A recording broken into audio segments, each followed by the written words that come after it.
Hello, hello, hello. Is anyone out there? I would like to welcome you all into the stream today. Today's format is going to be a little bit different. Uh, Yesterday, I tried to play the game a little bit and react, which is kind of difficult because, you know, with the flight sticks, my mouse is a little bit further away. So it was just hard for me to like kind of move back and forth. So today, we're going to do a little bit different. We're just going to react to the videos.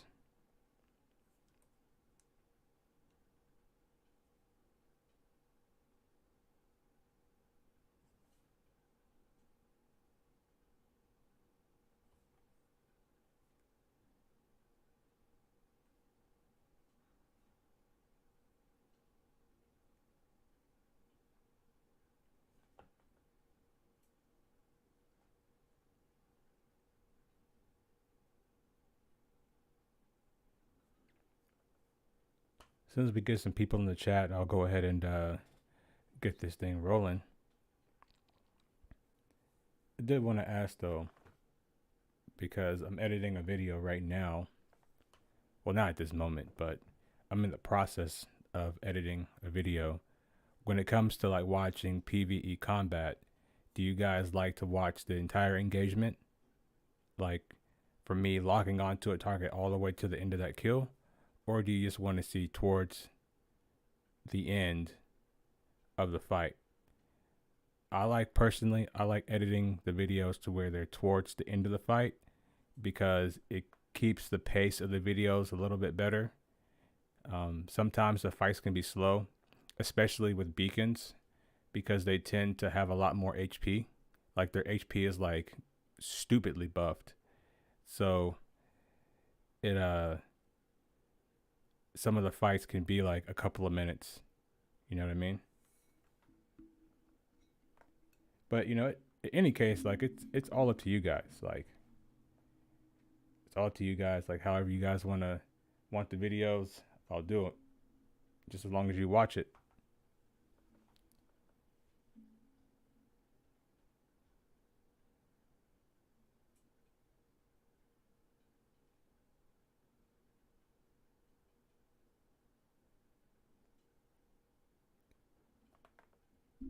Give it a couple more seconds here before we get started.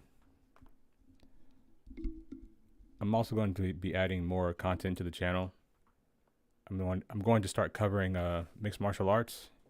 I've done a couple of live streams in the past, like watch parties, but I want to get more in depth and start covering that sport. I just think I have a lot to give there. And don't worry, Star Citizen is not going anywhere. I've actually invested money, not like a substantial amount of money, but I've still nonetheless have invested money into Star Citizen. So I think Star Citizen is here to stay because I really like this project and I really like where it's going. I know what's in here. Like who cares? I'm gonna go ahead and get started. Um, if you miss anything, if you miss anything, just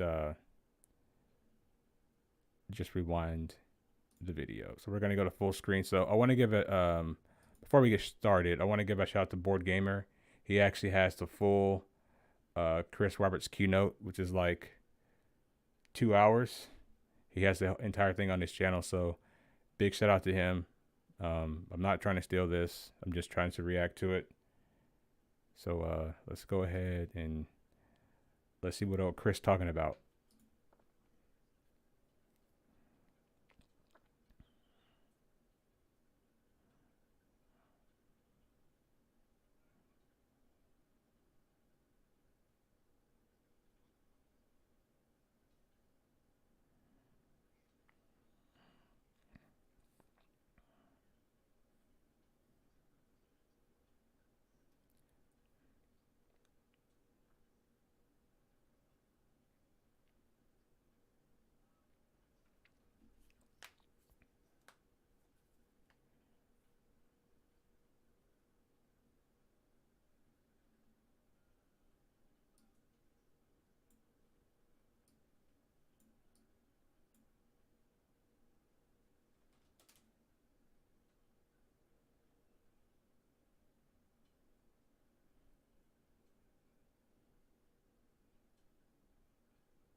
That's a very interesting point that he's making right now. Like he's talking about using Squadron 42 for a test bed for features instead of putting a lot of stuff into the PU Star Citizen, because they were finding that the quarterly release cycles were um, they weren't being met, and I think that this is actually a good idea, because they, like you said, they can really like test the features out. They can really make sure they work right. Like I kind of like what he's talking about here, and I would like to see it done more this way. Like I don't like I would rather wait a longer period of time between patches than to have a bunch of patches that are just broken and they have so many bugs because they're just trying to add features that really aren't working yet. So I'd much rather see less patches, but when we do get a patch, like that patch actually works. That's like that's where I'm at, and that's where I want to see.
I don't know about that.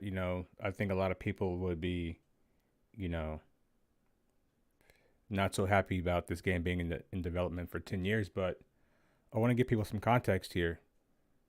You know, the last time we got Grand Theft Auto 5, like its actual release date was like nearly 10 years ago. Like really like 9 years ago. So, in terms of like development, like they really aren't that far behind. The only thing is that Star Citizen is a public alpha while Grand Theft Auto 6 is a closed alpha. Like they're not letting people just willy nilly just test the game. They're keeping all that stuff close to their chest. Star Citizen, however, is different. So it has a lot of more eyes on it, and it has more eyes on it because of how much money they made. But the money they've made recently isn't really like they didn't have that money in the beginning. Like if they had that money in the beginning and it's taken 10 years, that's one thing. However, this is something different.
That makes sense.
I hope one thing that they're working on, this is just me just kind of poking fun, just kind of teasing at them a little bit, getting eaten by doors going into spaceports. That's a really big problem at Port Olisar. So let's get that fixed quick.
I think you should be able to cast everything to the visor. To be honest, I think that would be ideal. I would like to see some night vision, and I'd also like to see uh, visors or some of the screens on the ships to be able to auto dim. You know what I mean, like auto tint for the sunlight. I think that would be another great feature.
right, let's just skip ahead to this next.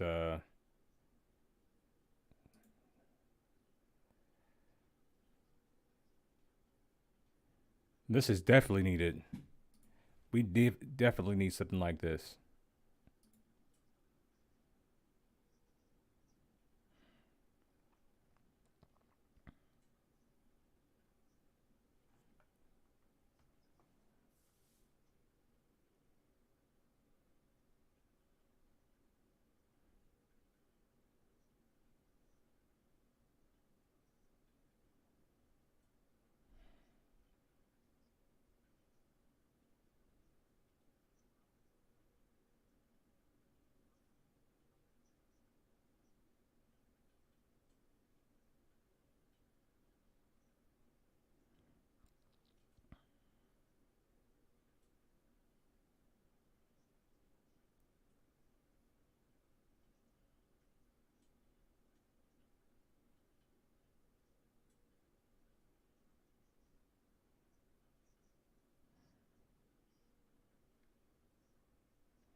It's very interesting.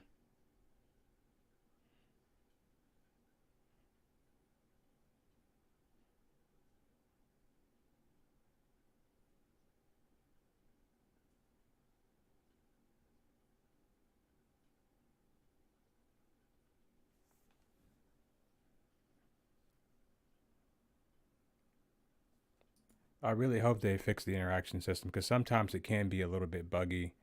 It can be a little bit clunky at times. So it's good to see that they are trying to um, work to make this better, a little bit more fluid, a little bit more intuitive. I think that's good.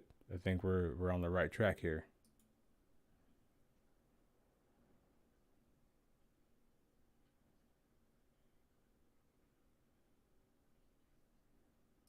I mean, I said this yesterday in the stream. Like, just have a tutorial.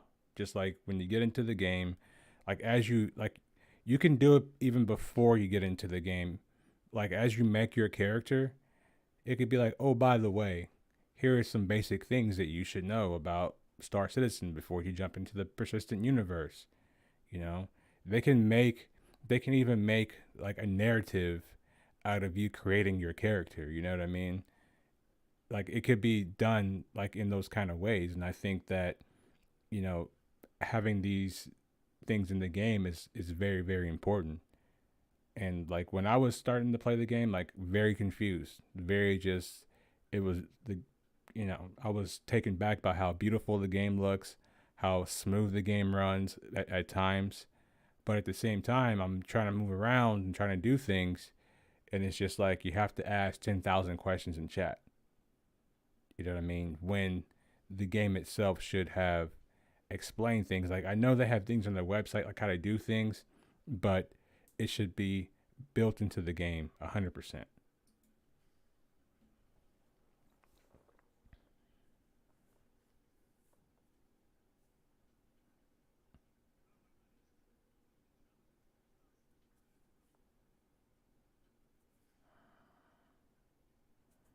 make a tutorial, man. I'm telling you, like, Chris, I have the ideas. You know, holla at me. Holla at your boy. I got the ideas. You can't have them for free, of course, but you can holla at me and I can help you get some things right.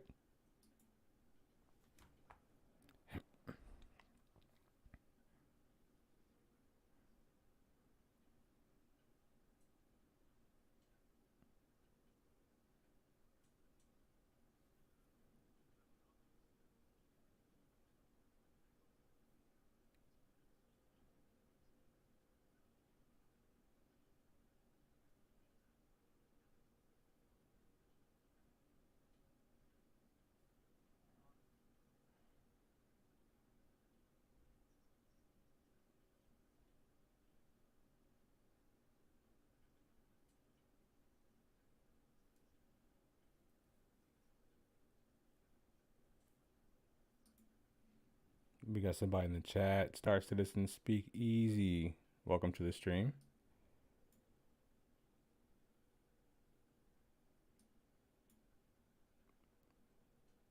The pop-up tips are fine, but they should be context sensitive. Right now they tell you how to launch missiles while you're trying to start your ship. Yeah, I don't think launching missiles in your hangar bay is something that you want to be doing uh, when you're first just learning how to fly. You know, I don't know how long you've been watching the stream, but I said earlier that like when you go to create your character, like that could be like narrative, you know, to get you into a tutorial about how the game works and the game mechanics, teaching you how to fly, teaching you how to use an ASOP terminal. Like they can build like a story like around that, and I think that would be interesting, and it would be in a safe place to where you're not learning to do these things with an actual ship or using a gun or anything like that in the persistent universe. Like you're doing it outside of it. So if you mess up, it's okay. You know, you don't have to go all the way back to your bed and then you lose all the stuff you just got. You know what I mean? Or you have to worry about trying to fly back to a moon to find your body. You don't have to worry about that stuff. You're learning about it, playing the game, but separate from the PU, you know?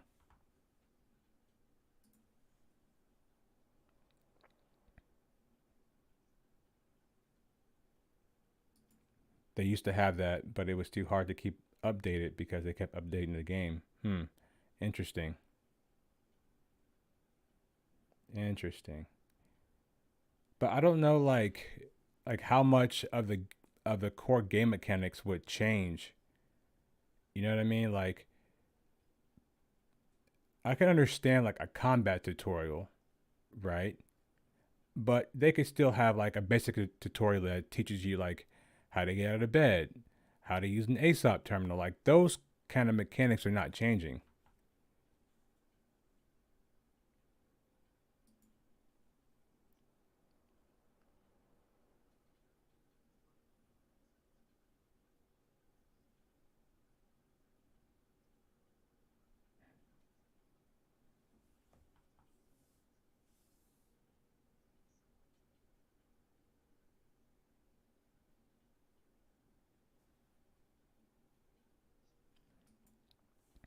Yeah, I'm sure they will at some point too.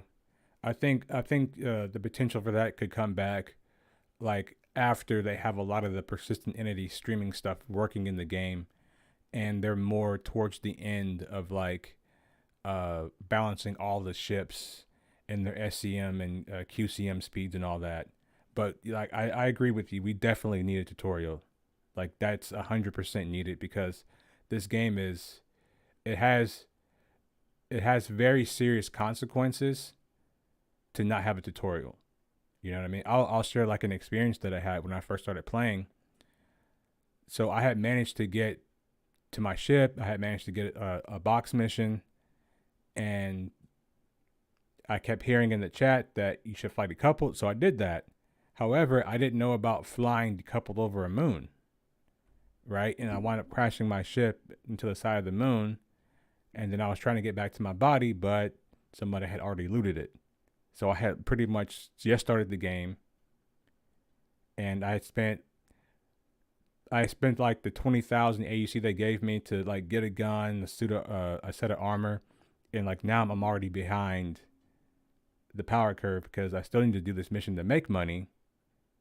You know what I mean? So I think a tutorial's needed. I think a tutorial's warranted, and I think we'll get it. And I think once we get one, I think it'll actually be pretty good.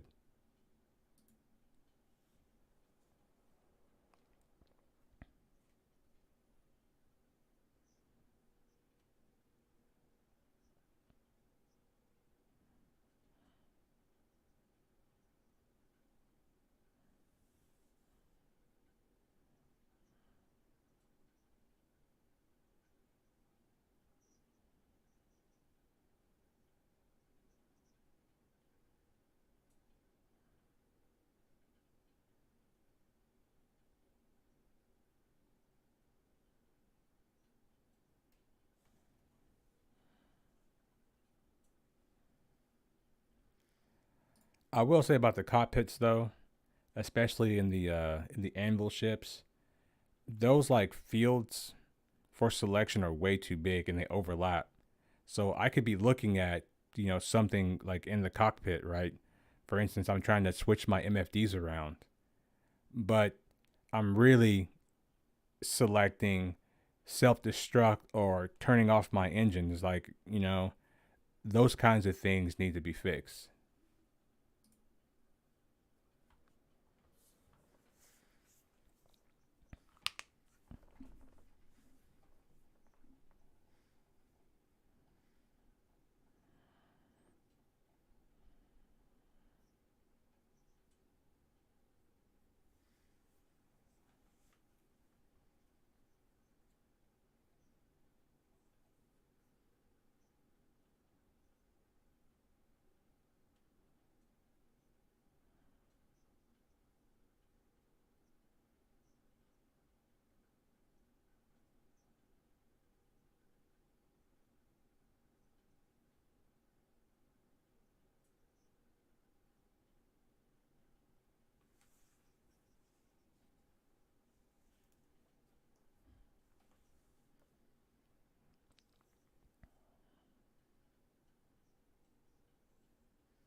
At this point, all I care about is an updated UI. So glad they ditched the inner thought. I never, I never, I never interacted with the inner thought system. I've only interacted with the UI they have now. I think I started playing. The patch I started playing was, I believe, 317 was the patch that I started playing. So if 316 was different or anything before that, I hadn't played.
Every time the words appear floating in front of an object in inner thought, they are still using it, but you will see at the end they are ditching it for 4.0 or maybe even 318. By the way, we can't hear them talking. Okay, I'll try to turn them up a little bit.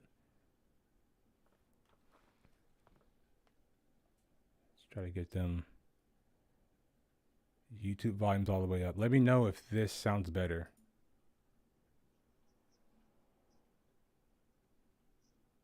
You know, I think there's been plenty of Reddit posts over the years of people go, oh, I wish scanning, you know, Radon scanner would do this and show me little info boxes. And can you hear them now? That up and running. So there's that aspect of it, which kind of ties in with the player interaction experience of how you play the game and how do you understand what you need to do. And then there's the other side of things, which is then it's a more of a proactive tool of you looking through the environment and finding what you want. We have a couple of videos. Shall we show absolutely. some videos of those? So I understand. I'm trying to get this volume up for you. Just 1 second. Try to get this volume up for you. That should be pretty loud now. What's this first one we're going to look at? So the first one is more kind of showing what I described with radon scanning, that first aspect. So you're going into a space, you're doing a quick scan wave, and then it's quickly showing you up the little bits that you can interact with. All right, let's take a look at FPS radar and Pi 1. So you can see here, this is in Asiado, which we've already showcased. This is obviously going in and utilizing some of our new building blocks UI for the doors. And then here's a scan wave, and you can see that nice. That data pad, and then you can move around, and it's giving me that information. So right now, it's just giving you the basic high-level information in terms of the names and things. But you will also have more detailed information depending on, you know, contextually what the item is. And what you're seeing here is part of the player interaction system. So you can just, even though that's kind of a complex area, there's lots of little things that you can interact with. But you're getting confidence of, oh, cool, I can grab that, or I can use the data pad. And you're not having to go into interact mode. You're not having to be driven by the cursor. You can go in and just press F or interact with it. And, you know, you've probably seen this in I've seen that. AAA games. But yeah, I like that. I like that. They don't have the detail and scale that we do. So we wanted to make sure that that system is really robust. But hopefully it gives you kind of an idea of. And I'd also say that, like, part of the idea is that there's the default action, which in this case is what you see when you're on it when it says grab, or you know, I think there's a few other ones that you can be using default action. But the icon, if you just had a single disk with that wasn't broken, then that would mean there's only one thing you can do with it. In a lot of those cases, you could see there was a broken disk in 4 pieces, which was basically saying that's a multi-action. So as you look at it, if, for instance, in that case, if you hit F, it does the default action. If you held F, it would bring up the modular wheel that would show you the other actions. So you could maybe equip it versus grab it, or whatever you would do. And so the idea is just like you can. I like that. Doing like, Rich was talking about a lot of other sort of AAA, even console games. You walk around, you look around. Oh, look, I can do something with it, right? So there's a bit of that that's happening here. So you can just look around, and I can interact without having to hold F. Yeah, I think next year's going to be pretty good. I'm not sure, like, if we're going to get 4.0 on time. I would rather wait on 4.0 if there were still a lot of things that were not extremely like polished with it. Like, for instance, I would rather have like a 319 1, 2, and 3 versus a worse pyro that comes on time, if that makes sense. So I would like to see them get a lot of things, as many things as they can, done and working before they put pyro out. Because if they put pyro out and it's bad, like if 4.0 is bad, I think it's going to be really bad for the team over at CIG. I think they're going to have a lot of flack. Move your mouse around and all the rest of stuff. I mean, we'll still have the overall interact mode that you can go into if you want, but the idea is I just play around if I'm used to playing games a certain way. So there is a certain language of, I think, FPS or even third-person games that exist right now, and we don't want to like do something totally different to it because you know, people are used to playing games a certain way. It's like why in an FPS game you run around with WASD and use the mouse, because so many people are used to it. And so we're leaning a little bit onto that, but trying to make it much more usable and work with inside a much more powerful system than you typically get in games. And so even there, you saw there's a lot of interactables. You look at them, you can move them around. do all these different things with it, and hopefully it'll be much more intuitive for players in Squadron or Star Citizen. And that default item actions is a good point, because that's also something we've gone to and we're changing, in the fact that we want everything to have a default action that essentially you go over, you press F, it always does that default action. But let's say you're harvesting harvestables and you... They need server meshing before they can put out pyro. It's going to be interesting. Yeah, it's going to be really interesting. And I foresee us having several patches of 3.18, because I think when this... I think what are they doing in 3.18? Like, it's the replication layer. I think there's going to be a lot of issues with that, with the replication layer. Once they put it out to like to everybody, I think it's going to be very, very, very buggy. So I foresee like a 3.18.1, a 3.18.2, maybe like even a 3.18.3. You know, before we get 3.19. And like I said, I would rather have those than like, oh, this is patch 3.19 and it's all jacked up. You want, you know, the default action is that it picks it up and puts it into your hand, but you want it to always be to store into your backpack. You'll actually be able to go in there, you know, right-click on the item, you know, when you're in interact mode, bring up the wheel, or like Chris says, hold F and just it will bring up the wheel, and that will replace that list that we have currently right now, and you'll actually be able to remap that in the game, like 3 clicks, and you go.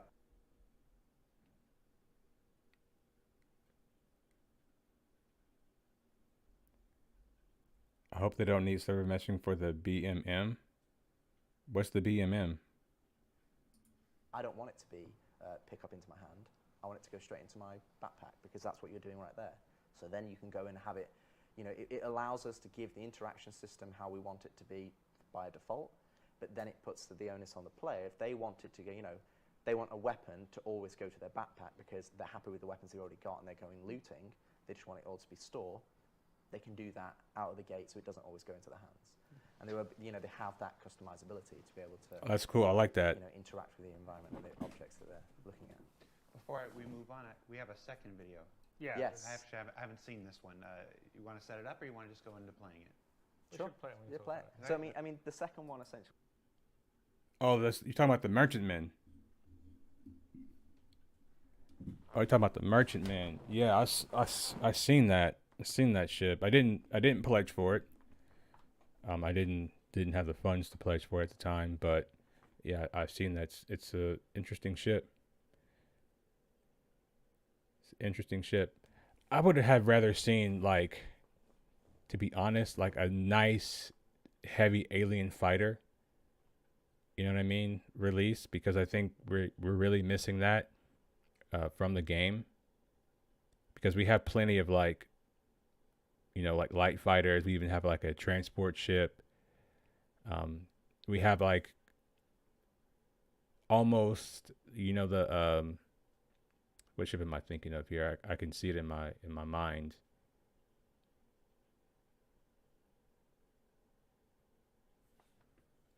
The Banu Defender is almost like, it's not quite like a Cutlass because it doesn't have the space, but it's more like a multi-purpose ship. You can do basic like box missions with it.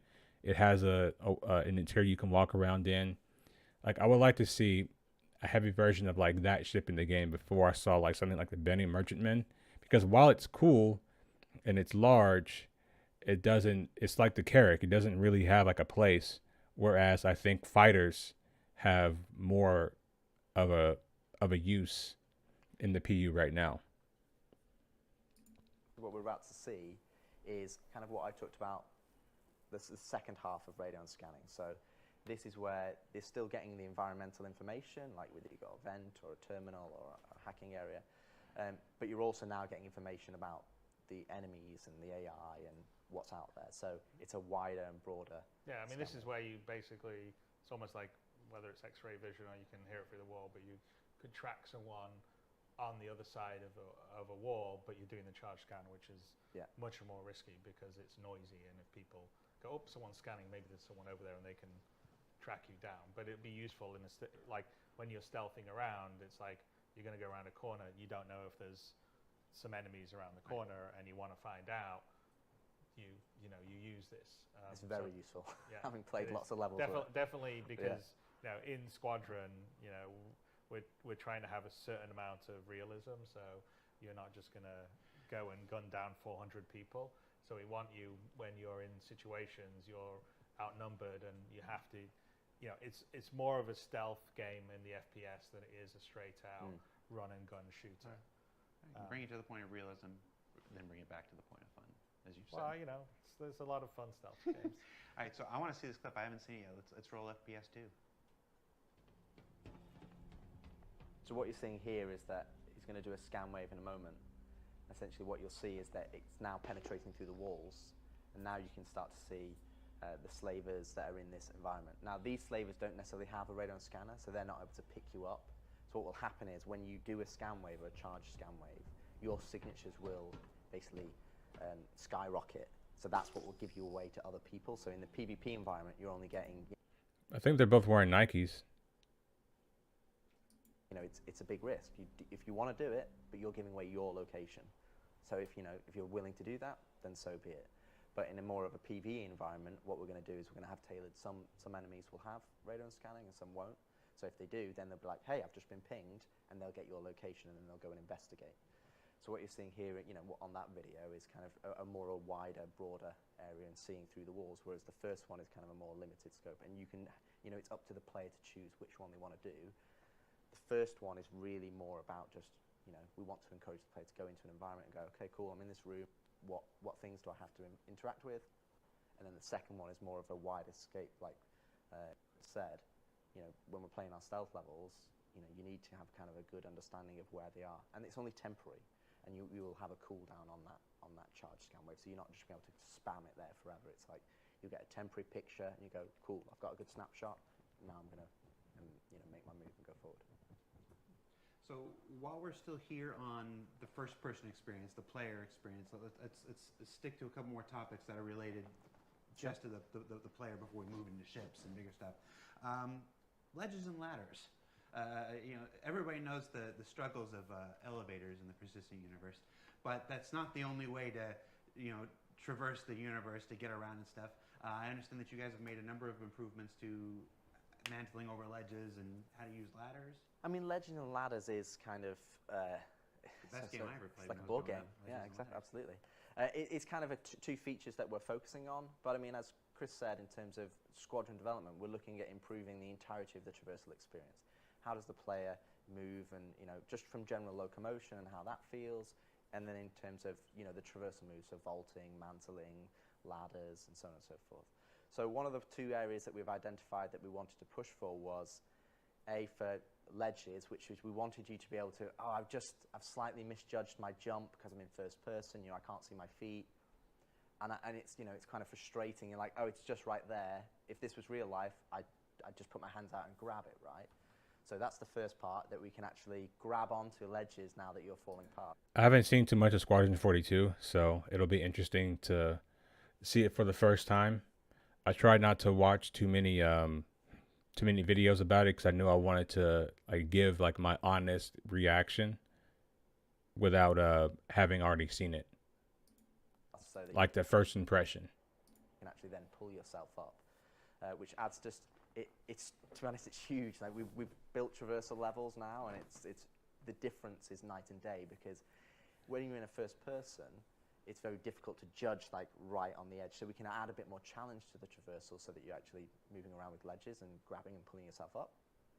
And then the other side of things, which doesn't necessarily sound that interesting in terms of, it's improved ladders. But again, if you play the Star system right now, you get onto a ladder, you're looking bolt straight forward at the wall, you're locked, you can't look around, you have no spatial awareness. It's just, that's it. You're locked in. Yeah, you it's can't true. Get off halfway, you can't jump off. You're kind of very locked. So what we've done... Jump on halfway too. No, exactly. So what we did is we kind of leveraged how we did body dragging, and that even though you're attached to this thing, you want to be able to look around. So you can attach to the ladder, you can jump onto a ladder directly, you can run and jump onto a ladder, you can look around full 360 degrees, you can look around 90 degrees as you're going up. And it's just a lot more fluid and a lot more, it doesn't feel like, now I'm locked in. It just feels like you're more... I wonder if you can pull out a gun, like your sidearm, while you're on the ladder. That'd be interesting. Of a human being on the ladder, and you can look around. And then, obviously, if you can look behind you on a ladder, that opens up environment, you know, opens up scope to jumping from that onto something else. So, it's because you can jump off the ladder halfway up it or wherever. exactly. So there's So we got some Assassin's Creed coming to Star Citizen. That's gonna be fun. there's a huge amount of, I mean, in Squadron we're putting a lot of traversal gameplay in, which will make its way into the PU when all these sort of systems settle, and I think you'll see a lot more. I mean, you already see a little bit where, you know, you could use a tractor gun to put a crate over or push something to get up and look at stuff in derelicts right now, for instance, in the PU. But imagine a whole level above that, which is kind of what's in. You have to. You have to get all 100 feathers. That's a must. That's a must. Squadron. I mean, even that in the derelicts was really inspired by some of the early work we were doing in Squadron. But there's a lot of like physical and traversal gameplay and puzzles in Squadron, and we're building the systems to also work well with that. And then again, with a systemic world like we have in Star Citizen, where you can move things around and they can persist, there should be multiple ways to solve the problem you're trying to deal with, which is how we've approached the Squadron design. Is like in most of the areas that you go through, there's more than one way to get to the end to solve the problem. To, you know, do you stealth around? You just take it on head on and start shooting, or is a way that you can do it without seeing anyone because you've just taken this difficult traversal path. So those are all things that are important, and so it's little things like this, and I would say, I mean, we've got a video to show, but we're still, like some of the finesse of the animation detail is still to come. So this, a lot of it is is the block out, but we have this beautiful motion capture stage here that we will show you guys at some point when the Manchester goods yards and the stage are fully finished, and then Jared will do a wonderful. I had a glitch in Assassin's Creed. That only registered 99. Took me days to find the one I missed. Dang. Bro, that must suck. That must suck. Sometimes I like doing, like, fighting all the feathers more than just doing the missions, because the missions are, like, they're, like, all the same. They're just harder as the game goes on. Like, the missions don't change in Assassin's Creed. But going off and finding, like, those feathers and doing, like, the little side things is always a little bit more fun. We'll do a updated version of the 2013 tour that I did with Erin, but it will be in a much bigger environment. Anyway, but I would say definitely that, I mean, we could show up, but we got details to come, like, for instance, if you jump and you just make it, you're going to, catch your balance and do that sort of stuff. So that's not in here, but that's sort of the details, the finesse that we're adding to really have that sense of you in first person, feeling your body and your inertia when you're going up and down on it. I mean, if you cut out to the third person when you see some of the stuff, you sort of see some of it even in the blockout animations, but there'll be much more in the final version. But we probably should run the video if we can. All right, ladders. So obviously this. Assassin's Creed. Let's go. Absolutely. This is taken directly from Squadron 42. No, it's obviously a test map. But you can see here that, as Chris said, the level of inertia is still block-out phase, but you can see that we're actually starting to get that you can grab on, you can go straight into a mantle or a vault, you can go straight into the pull-ups. Yeah, we got some Assassin's Creed now. This is dope. While this is dope. Test map, a lot of these are providing design ethos to then feed into the PU.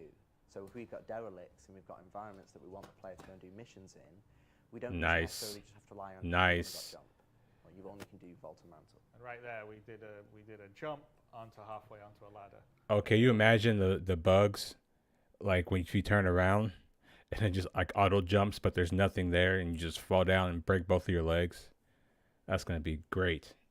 I'm looking forward to that bug. Around to the left, to the right, and you can jump off the ladder at any point. You can slide down it. You can do all sorts of things. Wow. We got a bit of a sneak peek at the end. Yeah. So we're gonna fight an elevator. The true boss. And we jump across to get on the ladder there. And again, these are all the blockout animations. And, Nice. Oh, wow. Look at that. I wonder what that is. Someone accidentally put that in there. Yeah. Anyway, Wow. That's The insane. other thing as back to well. our space. It's like a, Yeah, is I mean, that, the other thing to say about was that like a, it looked like some type of refractor? Yeah, I think I'm a collector at heart. That's one reason I'm not a subscriber. I don't want all the flair. I want to find it in game and collect them. Pretty good for just blackout animations. Yeah, it's pretty good. I mean, there are games where, you know, it's better than what Cyberpunk had when it released. Some of those animations were just god awful, but what we have here is pretty good. But this looks like some type of cargo refractor. I see like some fuel lines here, so maybe this is like a refueling station of some sort. Possibly. I am a subscriber though, but I don't use like the flare, the give. You know what I mean? Right now I'm not so much focused on like finding things in the PU, although I have been looking for the mask. But like with those kinds of things, like I really don't. I won't buy Cyberpunk because it's a first person game. Yeah, I could understand that. I still haven't played it. I haven't played it yet.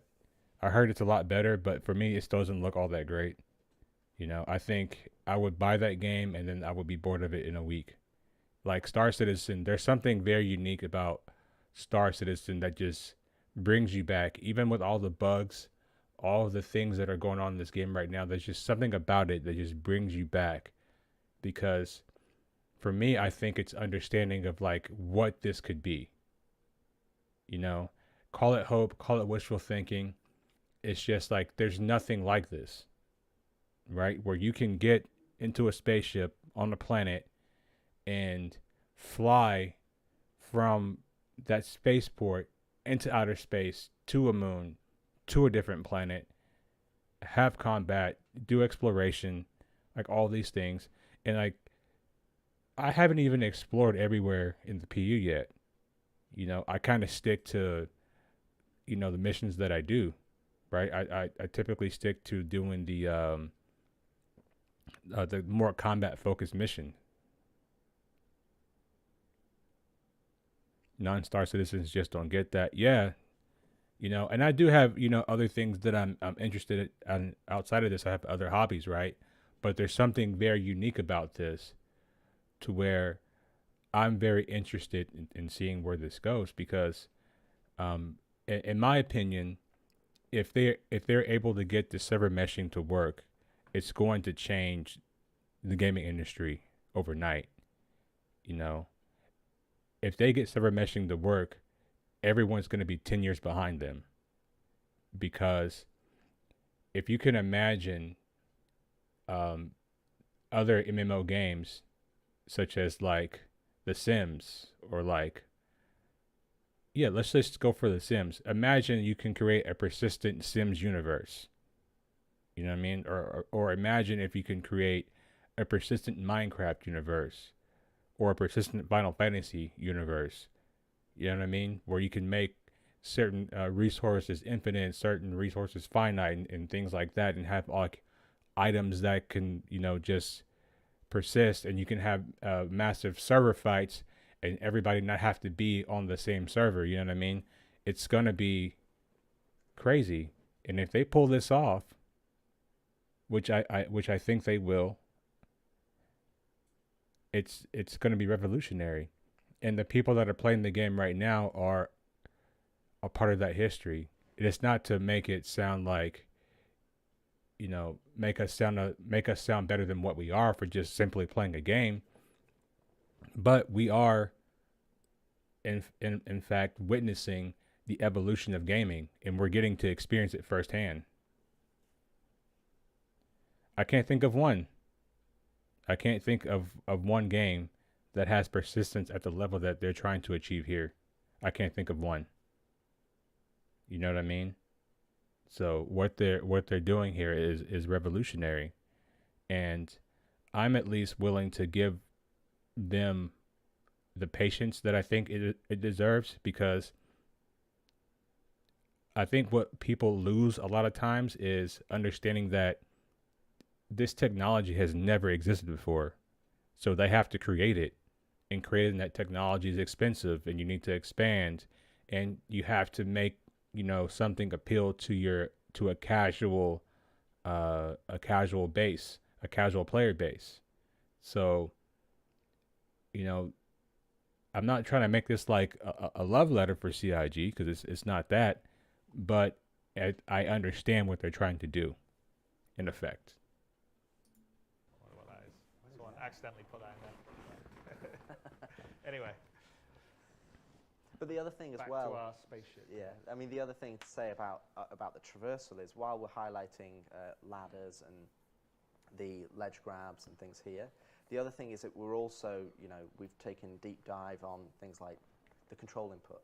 So, for example, we've got action queuing coming up. So, for example, if you're sprinting and you were shooting just before you're sprinting, you might be holding down shift and left mouse button. And then now, what happens now, if you then release shift, you've stopped shooting. But sometimes you want it to continue shooting, because I'm still holding the input that I want to do, and what we're kind of terminology in terms of this act. I want to be able to reload and sprint at the same time. That's all I want. There have been times where I've been shooting at a NPC, and then like I'll run dry, and then I'm trying to like run to cover, but I'm reloading, and the guy just starts walking. I'm just like, pretty much every other FPS game you can run and reload at the same time. So we definitely need that in the game, like, soon. Also, just speaking of like combat, I would like to be able to, when you're punching people, to be able to like lean like you're holding a gun, but just like lean your head, so if someone's like punching at you, you can like slip the punch and then hit them back. You know what I mean? That would be nice, I think.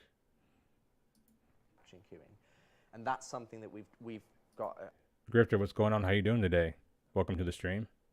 a whole matrix of all the different controls, all the different methods, from prone to crouch, the transitions, weapon swapping, and so that just using the controls is a lot more fluid, a lot more intuitive. So it's something that we're really putting a really magnifying glass on, to making sure that you're not fighting the controls. The controls are working for you. It's doing what you want it to do. So if you are using a gamepad, or you are using a joystick, or you are using mouse and keyboard, it's easy to use and easy to interact with the world, so that you can. Grifter, I'm good. I'm doing good, man. I hope you're having a pretty good Tuesday. Hope everything's going pretty well for you out there. And immerse yourself in the environments and the missions and the gameplay. So it's something that we're really pushing forward to make better. In all aspects, right? Because prone's one of the things that we're set to be working on here. I share this on Speakeasy, so hopefully you get a few more peeps. Oh man, I appreciate that. Thank you so much. I appreciate that. Yeah, right. The crouching, the various transitions between all the stuff. So some of the stuff right now in the PU's clunkier than it should be. And so we've really taken a deep dive on all of it, and to make everything a lot more fluid. Looking around on the ladder is a good example, but also like on a bigger level, right? We've done a complete rework on EVA, what we call sort of push and pull. There's physical interaction. I mean, we should probably talk a little bit about that. We have a video to show of that, but it's a complete redo of the current EVA system, and has a lot more of the. I think we saw this yesterday. When you're in space, in vacuum, pushing yourself off, you don't. For instance, you have momentum now, so if you push off in a direction, you will just keep moving in a direction. The use of it's far more easy. Handling weapons and looking around, and some of the tech that we've developed for the push-pull is the same stuff that we're going to be using for prone and a bunch of other stuff, and really the looking around on the ladders is kind of based on some of the I mean, to be honest, a lot of those systems are, and when Chris says push-pull, he means 0G push-pull, not trolley push-pull. Although we'll talk about that too. Yes, we will. But when we talk about EVA-T2 and 0G, the biggest thing, again, it's just be an EVA right now in the star system and just look left. You don't have a stability of you know, if you're a human being, you look left, your horizon doesn't change because you move your head and it's the same. Our camera like tilts and moves, and then you get into a scenario where you're like, you can't really understand the perspective of where you were in. It's like, oh, I'm now upside down. So EVA-T2, which again, you'll be able to see a clip of it working, it's night and day. It is we basically threw the old one away, and this is a fundamental change in terms of how we work in EVA. First off, you're not upright. You're in more of what we call... I have not found the answer to that missile question that you had.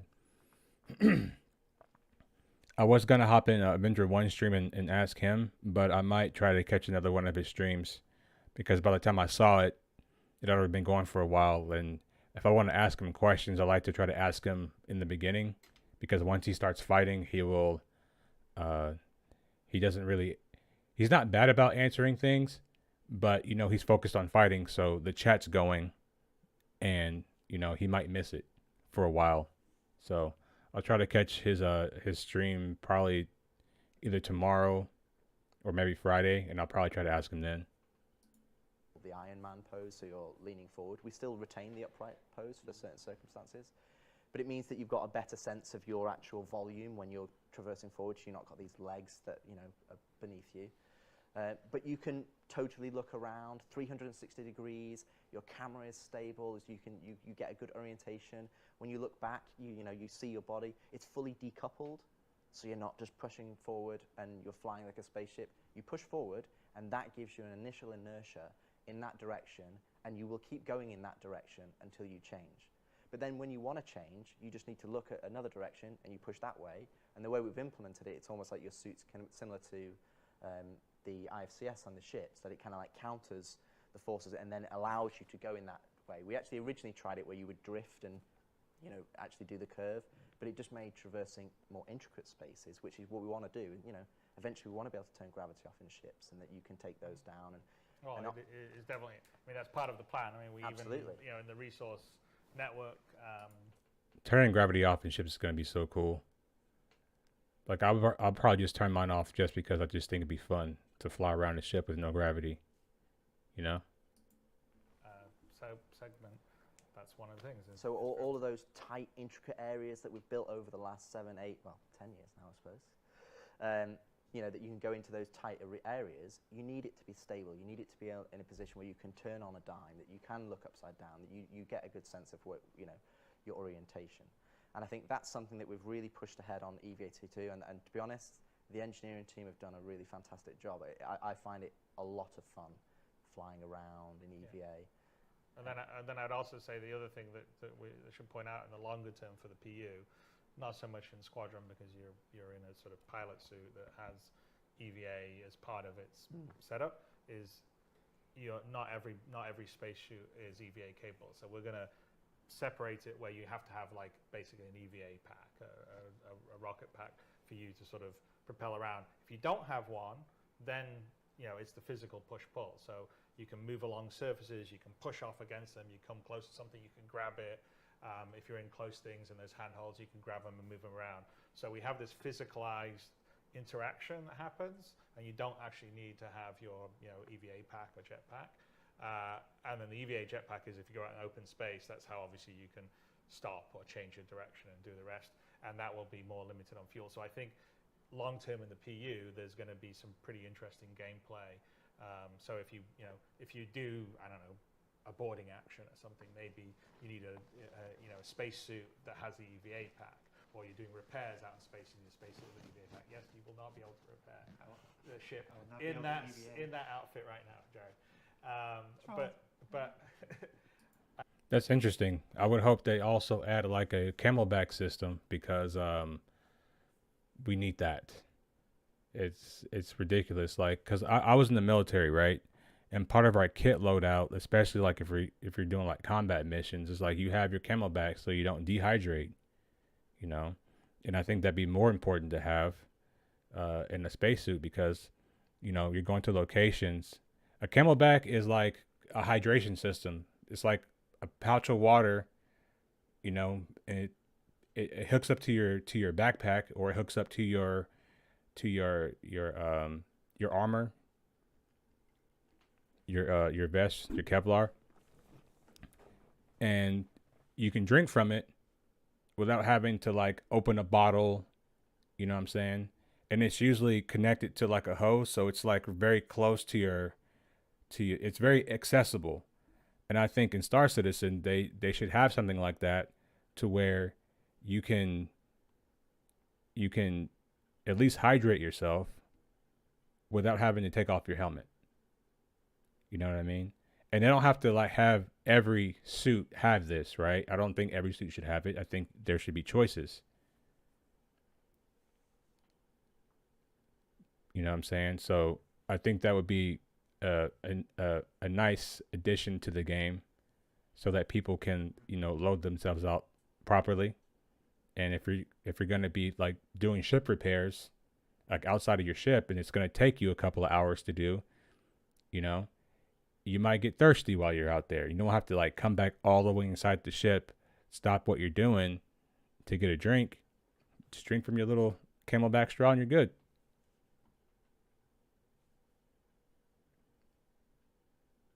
Yeah, that should be a thing. Wasn't it like a thing in like Dune or something like that?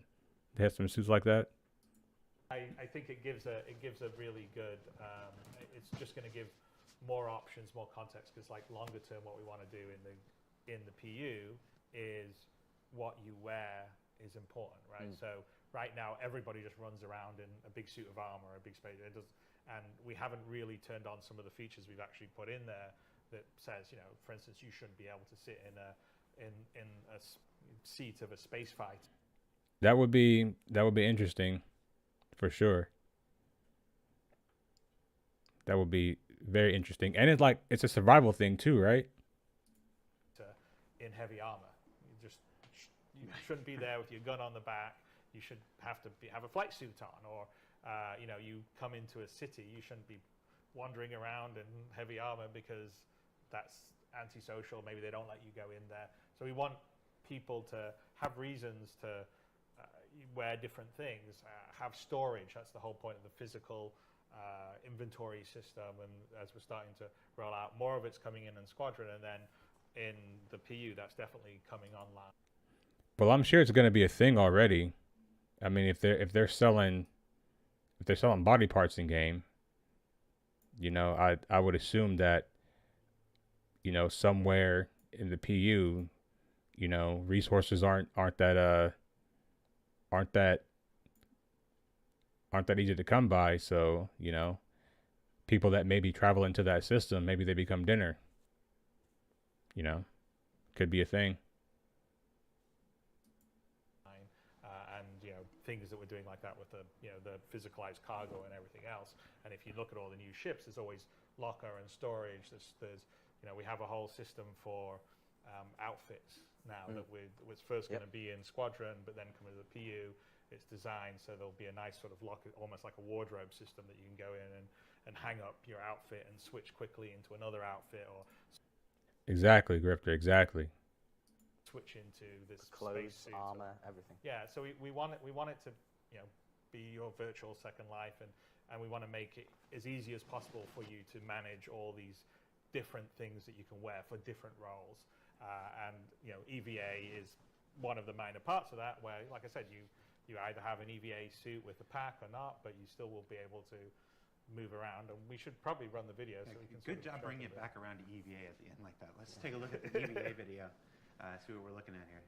Well, and as Chris says, in terms of Here we go. the EVA, this is what you're seeing here, is that you'll probably see some of it in the third person. The thrusters are not firing because it's the old VFX, but it's also the old VFX code. So we haven't part of the proper. This is a current PU suit versus what we'll have is a new one with a proper pack that has the thrusters in the right position, and when you go forward, the thrusters going from the back. So what you're actually seeing here is you've actually connected to this surface. So now it's almost like you're in a prone situation, but this is going to be what more our new prone will be.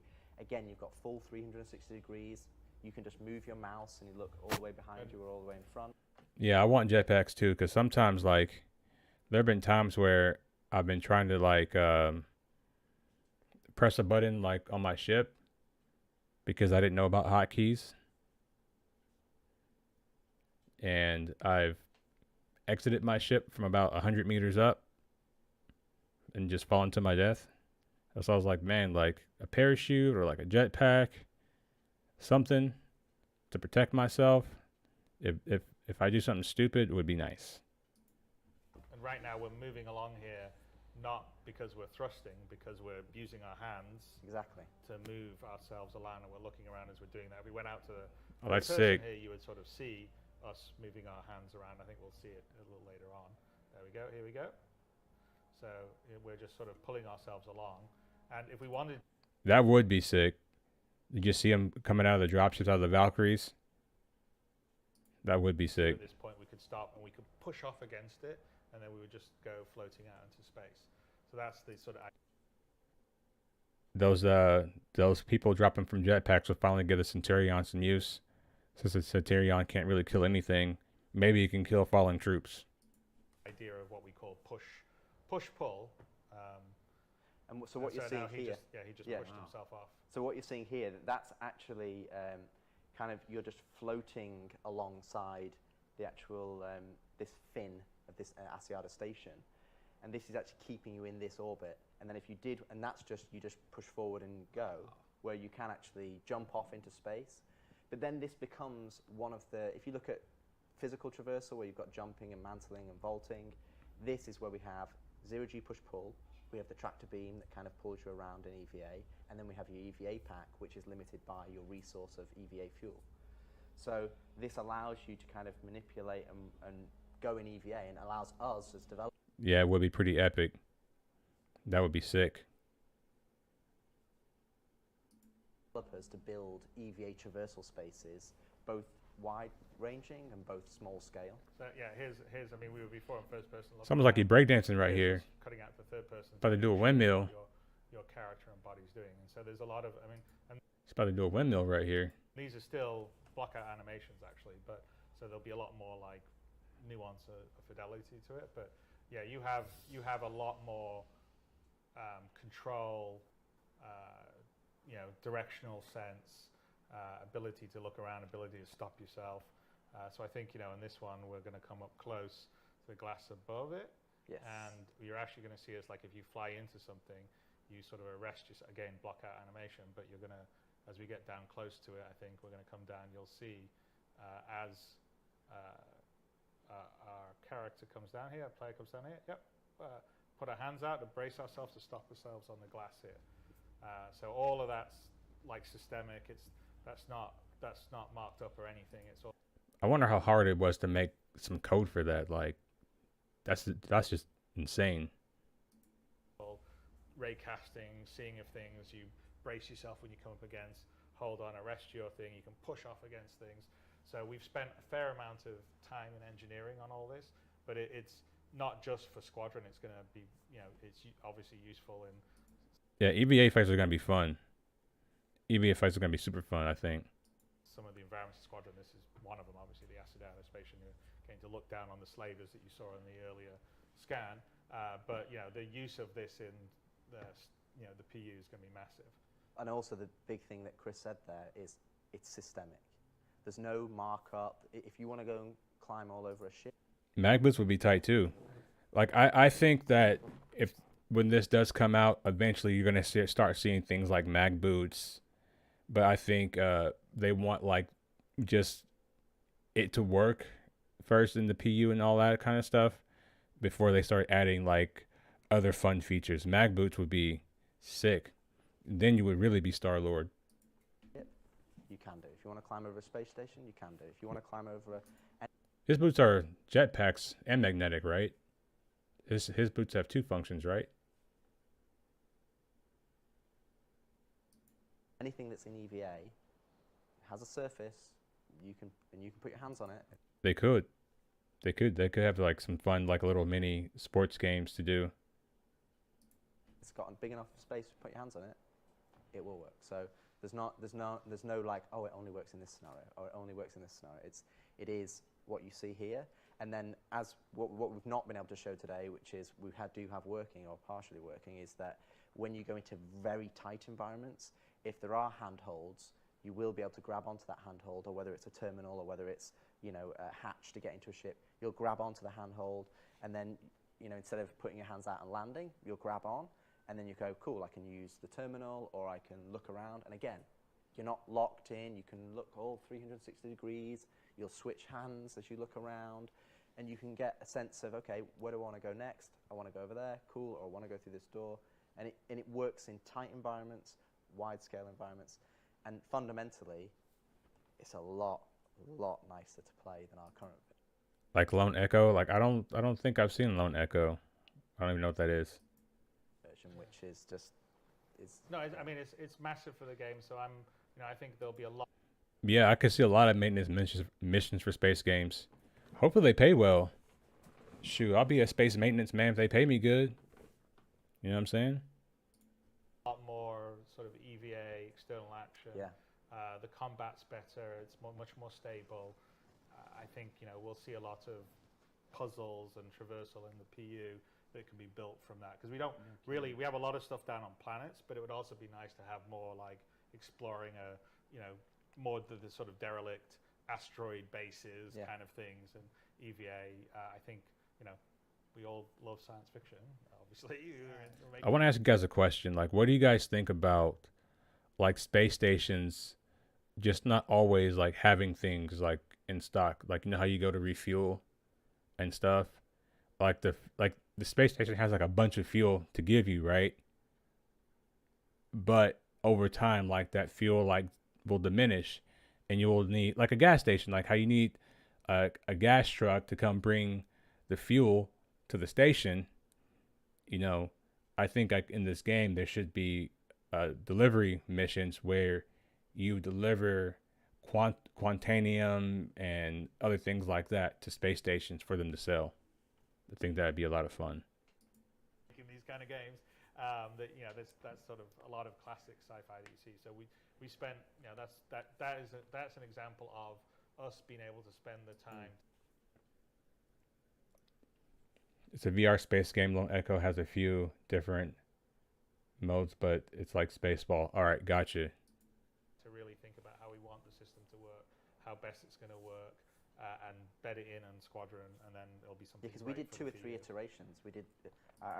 Yeah, I know they're doing that for sure in Pyro, but I think they should also do it in Stanton. I think that only certain stations should make fuel, and then that fuel needs to get distributed out to the verse. Exactly.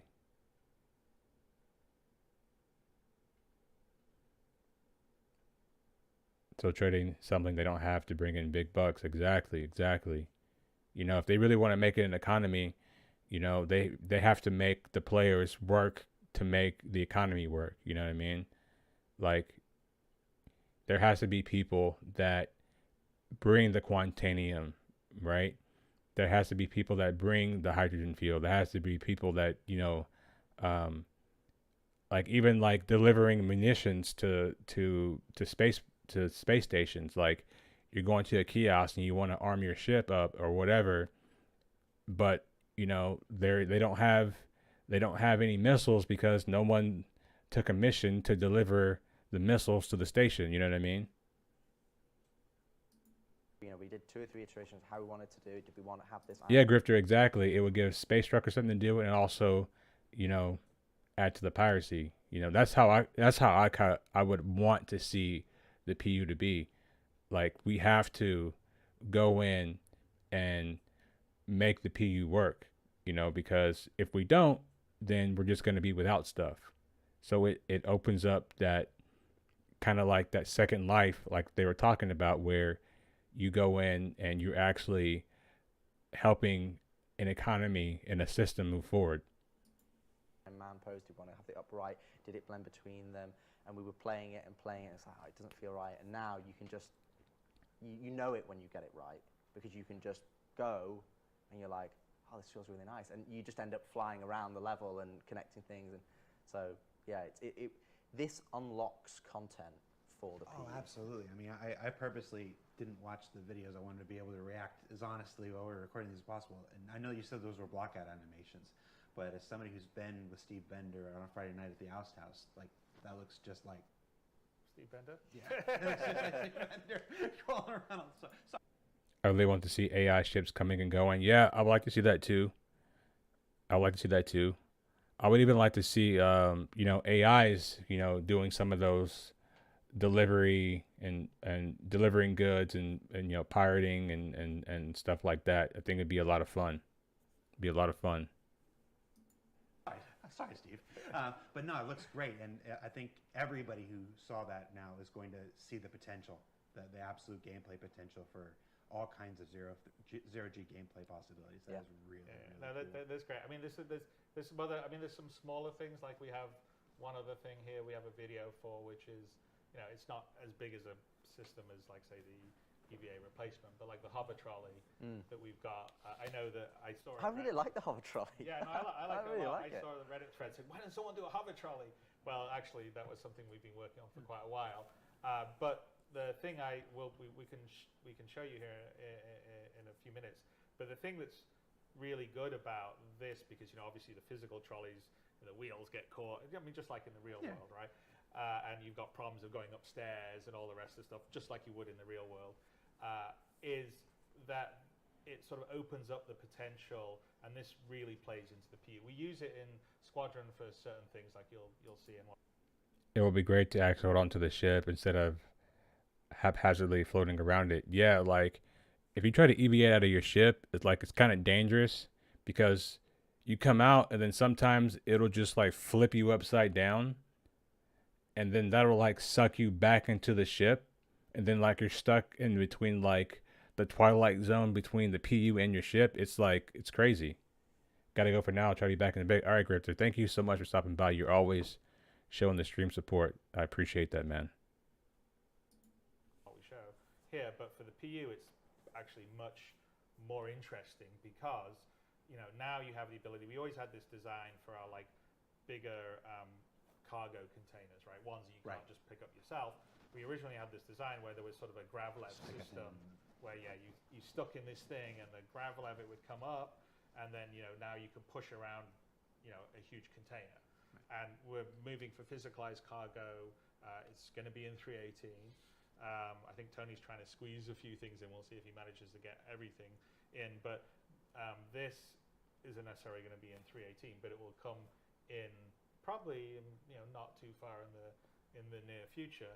But this allows you to not just have your little tractor beam and pick up something and move it around, but okay, let's have a bigger container. And what happens if moving stuff with that tractor beam, like if you've done like the drug missions or you've done like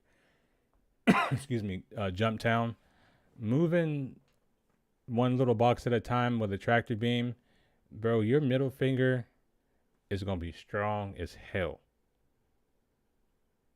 You know what I'm saying? You're gonna have a lot. Your middle finger is gonna, it's going to be bigger than the rest because it's a lot of work. It is a lot of work, and to have something like, a floating lift essentially, it's going to be nice. I look forward to that and I welcome that. I want to be a Big Benny's vendor with a proper uniform and ship livery. I would bring boxes, use a trolley, and install them to the machines. That would be sick. That'd be sick for sure. You turn it on, up it goes, and then you just push it into your cargo hold, turn it off, locks into the cargo grid. And now that cargo container, imagine a bigger one. Well, what happens? Like right now in the inventory system, you can put things in your local inventory of your ship or other various inventories. Well, imagine your container, say one of these bigger, like maybe a 16 SCU one or whatever, that's sitting there, and now I can place, I don't know, large vehicle items in it. I can place all sorts of stuff in it. So I could load up this container, I could push it into my ship, then I could fly it off to some remote planet and put it next to, where I'm camping out, or longer term where you say maybe a player base or some group of players with persistent decide to take over a derelict or something. And I can basically load up a bunch of supplies in a container, like bigger supplies or weapons or armor suits or whatever, and put it in there just by doing this. So I think, you know, the underlying sort of hover tech for the trolley stuff is really good, because it will really play into the cargo and the logistics that are going to come with that. Because longer term, with persistence and what we're doing, I think there's going to be a whole bunch of gameplay that will be revolved around the logistics of living, right? Like, how do I have my food? How do I have my drinks? How do I have my raw materials? How do I have my weapons? You know, if two orgs I are like fighting a that. war over a patch of land, someone's got to show up. That opens up to raiding ship component transports. Yeah, for sure. For sure. And like I said, and you know, having people like doing these kinds of things in the PU, you know, doing these kinds of cargo runs and commercial hauling, you know, it just opens up gameplay for pirates. It opens up gameplay for people who want to run bounties. It opens up gameplay for people who want to do security, and you know, and do like escort missions. It does a lot. It really does. With extra, you know, ammo and missiles and, you know, all that kind of stuff, and or weapon replacement, especially as we get repairing and the salvaging and stuff. You know, okay, well, rather than have to fly it to a place that can do your repair, maybe there's an on-field repair that's happening right there, and someone's changing out a broken weapon for another weapon because you've loaded it up and stored it in your container. So there's the possibilities in the PU is huge, and this is an example of just little bits of tech that we're putting into Squadron that we're planning on bringing it across into the PU. But in the PU, they just have a lot more potential, like the EVAs. So. Yeah, I mean, the biggest thing about trolleys is when we approached trolleys with the physical trolleys, was that we wanted them to serve two purposes. One, we wanted them to serve a purpose that is more traditional games, which is, you know, I can move things around, and that allows me to create, you know, traversal opportunities for me. If I'm blocked, I can move a box over here, and I can get up higher now, which is kind of what the more physical trolleys are kind of better suited for. And this is another example where we kind of put trolleys into the PU, but there wasn't really a use case or a best use case. So that at the moment they're just used as enemies, or I've seen people fly them as missiles out of ships, but they're not really utilised for what we want them to use. And then you've got the other side of trolleys, which is we want them to be used for cargo loading. Now, again, we've got a lot of ships, we've got a lot of different ramps, the scales of those ramps is larger, and with hover trolleys, you know, when you see the video, you can push them downstairs. You can push them up any ramp. You know, the weight that you're having to physically push a physical trolley, which is taken into account, hover trolleys, you don't have to worry about that, because, you know, let's play the video. See the video. Let's see the video, and we've you hyped can see this it. up now. Hover trolleys are Yeah. the most amazing thing in the world. Yeah. Here we go. Oh, here we go. So you can see here, this is actually a slaver pod. So It closes down, it's on the floor. We're going to activate it. Lever takes up now, grav lev's on. You get hold of it, bam. And by the way, the new interaction system's not working Yes. in this demo here. This is a separate build. But we're, you know, Yeah, the derelict opportunities are going to be those. I think those are going to be like the pirate outposts that a lot of players are going to be fighting over, taking over derelict site. Me, I'm not trying to fight over no derelict site. I really don't care like that. I'm trying to be somewhere that nobody else is trying to go.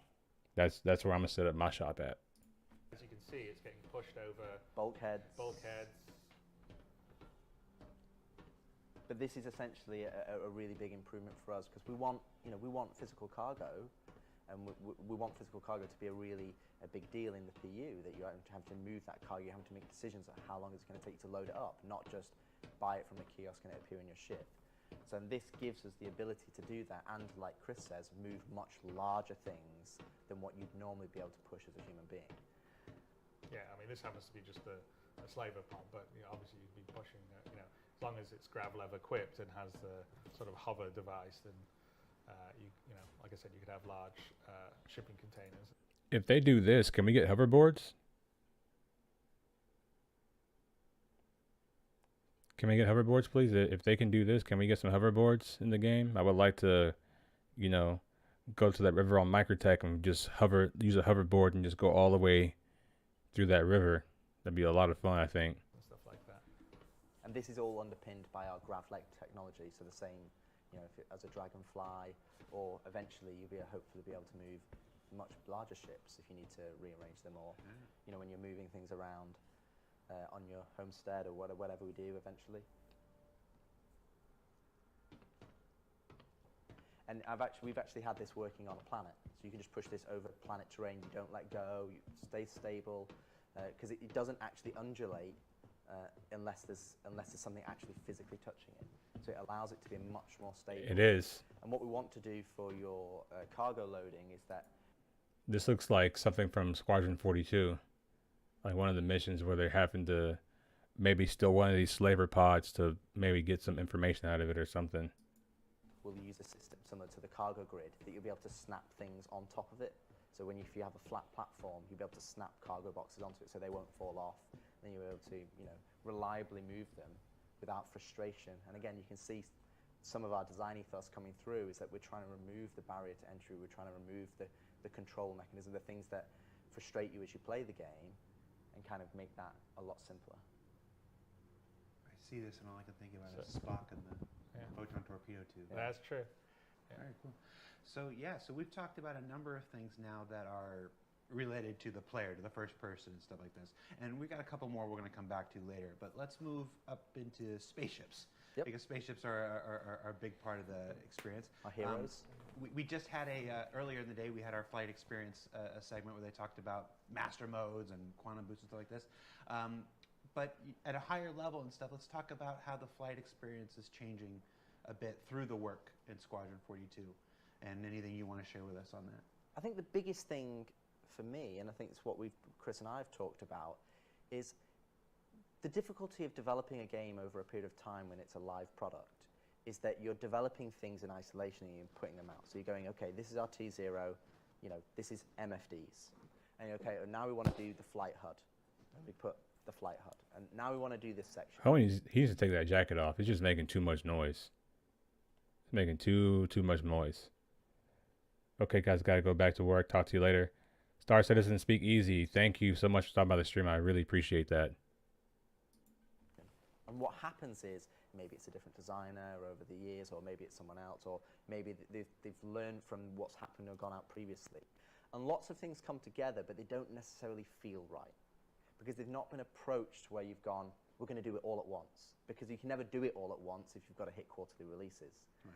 So with Squadron development, what's it allowed us to do is allowed us to look at the HUD and the MFDs and everything together and go, well, actually, we don't need all that information on the HUD if we've got it on the MFDs. Or we don't need all the information here if we've got physical switches. And it's We got Uri in the building. Thank you. Thank you for coming to the stream, bro. Good seeing you here. allowed us to approach the design of the cockpit experience holistically so that we can go, okay, let's pull all this noise away because we've tried to fit everything onto the HUD. We've tried to put everything on there. You need to know your geforces and your heading direction and I need to know my ammo and master modes is a good way of going down that road, is kind of going, okay, we want to have traversal and we want to have combat. So if you've got SCN, combat, if you're in QCM, you're in quantum mode, so that's traversal and flight. And then we've taken that approach and gone, okay, well, do you always need an altimeter? Well, no, maybe not if you're in space. Maybe you only need an altimeter when you go down to atmosphere. Your MFDs, if you're in SCN, what do you really care about? Will you care about your health? I mean, do we get night vision or no? Your weapons, target's health, how they're doing. But as a default experience, we're only giving you the information that is needed to you at that point in time. And what we actually saw is that you're flying around. We've got gorgeous space environments. I want to be able to look at them. I don't want to You want to see the ship that you're fighting. You want to see the environment you're flying around in. I mean, one of the big things that were the big initiative on the vehicle side for Squadron is the sort of complete redo of the HUD and the MFD systems, and basically the display where we're first of all we have to refactor it to move away from some of the old flash that's been around forever, which is what the MFD displays. And on the HUD, we sort of took a look at where we were going and felt like Rich said, it's just too much stuff's there all the time. We want to be more contextual.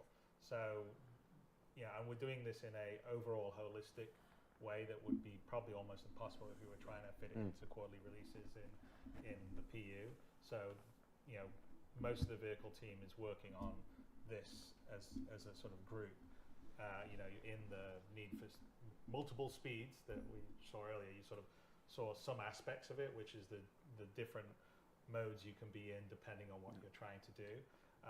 But you know, a lot of that's also reflected on the HUD and the information of what you're targeting, and whether you can, you know, whether you want to be able to cast up, say, your target status or your ship status to your visor. Now, that won't be the case for everything. Every suit, like for instance, if you have a more combat-oriented ship or suit that you would wear, you know, like a, you know, I don't know, a Gladius or a Hornet, and you've got the appropriate equipment, then you should be able to cast. If you're just flying an old rust bucket like an Aurora. Well, what was the Drake ship we saw the other day when we were looking at it, saying all the HUD was on there? We're like, well, it's kind of the equivalent of a lorry. Oh yeah, yeah, no, it's a Caterpillar. Yeah. So yeah, you wouldn't have the Caterpillar. You know, you wouldn't cast it up to your visor like you would as a fighter pilot. It would be sitting down on the MFDs. But in the cases that you have the ability to cast it and do stuff, in all the ships are also building in the ability, like there's not just a game config screen in your ship. Like the Apache or the F-35. Yeah, exactly. You know, I think that you should have to have a certain helmet to be able to do that, and you should have to be wearing a flight suit. I think like if you're flying any ship, right, you're in the pilot seat. I think you should be in the flight suit. I don't think that you should be like in like heavy armor, you know, maybe like light armor depending on the ship. But I just think, you know, for me, like flying around in armor is just not smart. You know, you just get more dehydrated. So normally, like if I'm going to do like bunkers or a cave mission, I'm going to fly a ship with an interior. I'm going to put like all my guns and my weapons in my storage until I get where I'm going. And then I'm going to get loaded out and go do my mission. You go in, you have your like settings screen, and the settings will be remembered on a per ship basis. And you can set up one, you know, okay, I want this display to be this, or this display this. I want this to cast here. And so it's all been built around building blocks. Wait, did he just say we're getting persistent MFDs? Stuff in all the ships are also building in the ability, like there's not just a game config screen in your ship. You go in, you have your like settings screen, and the settings will be remembered on a per ship basis. And you can set up one, you know, okay, I want this display to be this, or this display this. I want this to cast here. And so it's all been built around building blocks and being in a very sort of top-down, one-system, clean approach. So we're pretty excited about that. We're not ready to show it yet because we're still in the sort of early, you know, foundational stage. Yeah, it's a little further before it's all fully. Yeah, it's super annoying to have to set up your MFDs every single time, especially like in the Vanguard ships, because it's like, man, can I just get these to stay? And like even if you get out of your seat, they change. You get out of your ship, you turn your ship off or whatever, you come back, and now you have to reset your screens again. It's very annoying. It's very annoying. Polished or ready to show, but it's going to be, I think, a pretty sea change in terms of how it feels as you're flying around. Besides the different modes of you know, combat and traversal and all the rest of the stuff, it's how you get the information and how it's relayed to you is going to be much more contextual, much better. And it's huge in combat. It's going to be big, yeah. It's huge in combat because in combat right now you're either, you know, we're obviously trying to bring the combat closer, which is obviously what Yogi and the guys and Dave talked about in their talk. But you don't want to have a little clutter on there, and you want to have that spatial awareness of, okay, who's my target? And the other aspect is that on that level of, you know, again, a holistic approach is your player information is only on there if it's relevant. And also the targeting we've talked about redoing in terms of right now, if you go into the PU or when you play squadron level. With 100 players in you just get 100 player billions of markers, and it's like, it's just massive information overload. You know, and some players... It was definitely a problem in squadron. Yeah, we have absolutely. Quite a few areas of the game where there's massive amounts of ships. Yeah, and you know, some players can deal with it, but you know, it's just so much information. It's unnecessary. So what we've done is that we want to strip back the targeting so that, again, you're only targeting the things that are important to you. So, you know, we're relying less on all these markers, and we want to put more of a focus on your radar in the cockpit, because you have a radar in the cockpit. You know, fighter pilots in real life have a radar. They don't have in-world AR markers. Oh, there's 20 guys. I haven't touched MFD in a year. After a while, you just learn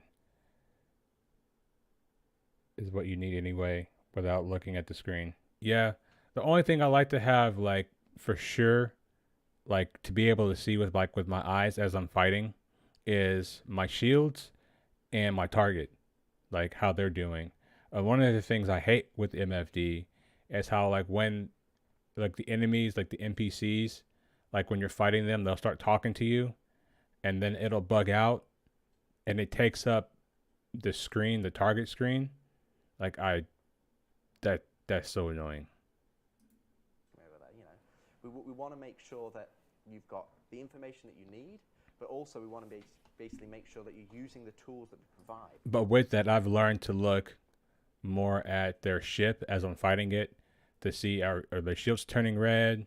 You know, is like, what is their ship looking like? Is it starting to get molten, or is like any of their parts falling off? So I've also learned to not also just rely on the MFD, but to rely on my eyes looking at what I'm seeing. Because what's happening right now is that everybody's just reliant on the HUD, because the HUD has everything on there. But you've got MFDs, you've got a cockpit radar. You know, they're there for a reason. So what's happened over the years is that we've redone them at separate times, and you know, the MFDs are still in Flash, and they've done the building blocks. Well, for me, like, the only thing, like, as far as like casting to a visor, the only thing that I want casted to a visor is like night vision. Like, I want to be able to see stuff at night. You know, that's like my biggest complaint. And also because the lights, like, let's just say you're flying like over a planet or over a moon, and you're flying at I don't know, 3,000 meters. It's not, the light's not strong enough to reach the ground, but you know, you still can't see anything because a lot of the places have snowstorms. On some of the icier moons have snowstorms, so you're trying to go down and it's nighttime and you can't see anything, and your light's just reflecting off the snow and the storm. It would be nice to have some type of night vision to where we could actually see what's on the ground below us without having to constantly spam the ping button. So we've kind of got into this cycle of trying to, oh no, this is it, this is where the player should be. And what we want to do is we go back to kind of what Chris's original vision in terms of, well, there's an in-cockpit radar. You should use that. There's in-cockpit MFDs. You should use those. Okay, now I'm in this specific combat mode. Okay, they're cast, so I can see that information. But the radar doesn't become redundant. That should be what the noise is on. That's where all the information should be. Okay, I should be able to go in there and select targets. That information should be clean and delivered to me. But out in the world, I want to look what's there. I want to look at my target. I want to look what I'm saying. Oh, there's a space station. Oh, there's another guy coming in. So we want to have less reliance on just AR markers for everything, and only reliance on marking the things that are important to you, or you've directly marked yourself. Yeah. And I think when you fight combat experiences where you're fighting 15, 20 ships, it's just a lot more fun because you're not having to deal with all the extra noise. You can just focus on being the best pilot you can be. I think it's really important. And I would say that definitely, you know, we're putting a bunch of work into the radar, which is really radar/star map. So like what you've never had in the PU. The original design was that that radar that you would see would also scale up, or you would scale out basically to be a nav map, your star map, right? Your nav. That makes sense. That makes a lot of sense. Map. And what happened when we were getting the first iteration of the PU out, the baby PU, we're like, we didn't get that working yet, so we just said, well, we'll use your MobiGlass version, and we're still using the MobiGlass version all these years later, and it's still mostly the code that was done all those years ago. And that's when I mentioned at the top of our talk that, you know, the star map, well, the star map's really star map and radar, because you can zoom in and zoom out, and you can zoom all the way to the radar level or zoom all the way out to the star map. And we've put a huge amount of work into making that much more fluid, much more usable, much visually better, and also having the information there and the interactability. So like you can be zoomed in and you can be looking at your radar and you can mouse over contacts and you get the information from it. You can click them and then that will now select it as your target and do a lot of things that haven't really been there. So I think a lot of players, because we haven't delivered, and this is sort of at the top of the talk that Rich was talking about, was because we haven't delivered all the things, we've just delivered some of the things. Sometimes people just are focusing on certain things, and if they could do things like select their targets easily from the radar, they may not be wanting to see 400. Yeah, it's interactive, and it is a nightmare. You know, that star map is, sheesh. It's probably one of the worst maps I've seen in the game, if not the worst map I've seen in the game. It's borderline atrocious. Is what it is. You know, it's pretty bad. It's pretty bad, and I hope what they have planned, like making the star map also function as have radar capabilities. I think that's going to be very cool, and I think that's how it should be. It's a very simplistic approach without having to, you know, reinvent the wheel. You know, you already have a map that can display your location. We're just going to add some targets to it. I love it. Just don't make it a nightmare and make it intuitive.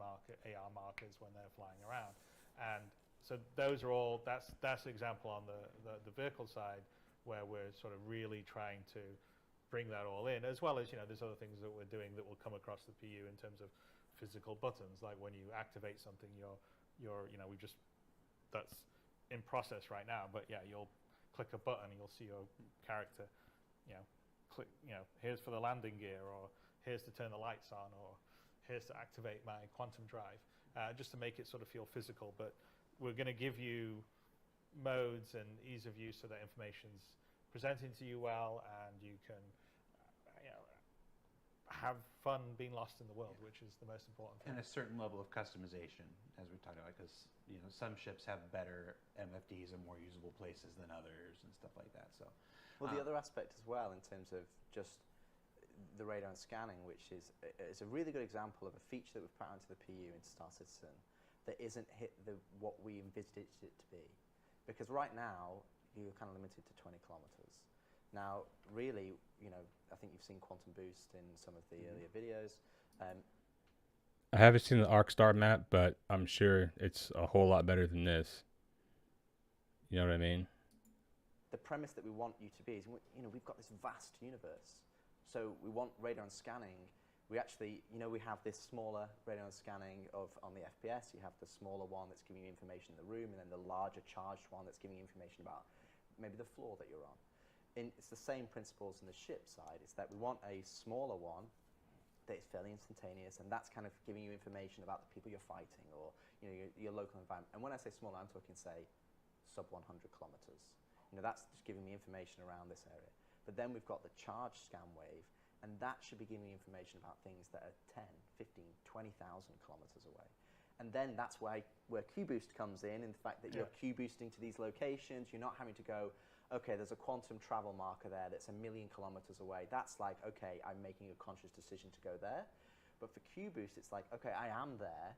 I want to boost around the environment, but I want to have things spread around so that, you know, we're not just cramped in, because radar and scanning is fundamentally, it has two purposes. One purpose is to give you... I kind of like that idea, because I think how the game kind of is right now, like, it's massive, right? But a lot of things happen in very condensed areas. Like, for instance, Jump Town happens in a very small area of, like, you know, a couple 100 kilometers. It's not that massive of an area. Whereas, you know, with this, it will allow you to, you know, have things a little bit more spread out. And honestly, I would like to see Jump Town on some of the hotter moons too. You know, I think that's also something I would like to see in the future. Information about the things in your environment. And the second purpose is to help you explore. It's to help you find things that are not necessarily apparent, because space is a big, dark place. So we need that, we want to be able to take advantage of that. So when you have this ability to detect things that are much further away, all of a sudden you start to feel like you are that pilot. You got to fly to them to investigate them. And so, I mean, I think that's a good example of something on Squadron that, you know, we were also looking at, like. I know they were talking about that investigations gameplay, and I think having this Q boost with that, Like you have to jump to like these locations that are like, 15, 20, 25,000 kilometers away. Having to search locations and things like that could also be a lot of fun. How do we solve the problem of your, patrolling an area, right? And it's not very much fun if you patrol an area and then it's like, space is big. I go to this. I even just thought of another idea. Yesterday, I talked a little bit about a gameplay loop that I would like to see with the A2, how you have to go in and deliver tanks to a hostile AO, and having this Q boost feature would essentially force you to make decisions. Okay, I know as soon as we hit out of this Q boost, our shields are going to be low, and we're going to be being shot at. So you would have to have your crew like really on point and ready to go, ready to execute the mission. Because if not, your shields are not going to come up that quick. Even if you have all power to shields, it's still going to be a couple of seconds where you're vulnerable. And I think that could introduce some very exciting gameplay. Area, and then I look around and my radar covers 10 kilometers in front of me, and that's it. That doesn't feel like I was patrolling, a large area of space. And so we sort of were thinking about, well, how, really if we think about it, there's like short range, which is, what you would call the standard control mode, like slower exploration. I come up to a derelict, or there's a cluster of asteroids that I'm going to fly around to see what's happening. And then there's the medium range, which hasn't really existed in both the PU and is something that we really wanted to have in Squadron, and we really should be in the PU, which is, well, what's that over there that's 10,000 kilometers away? The equivalent of being on a planet and going, there's a mountain over there. Well, he has more problems now because the A1's coming out, and I'm going to be flying it, so he's going to have more problems.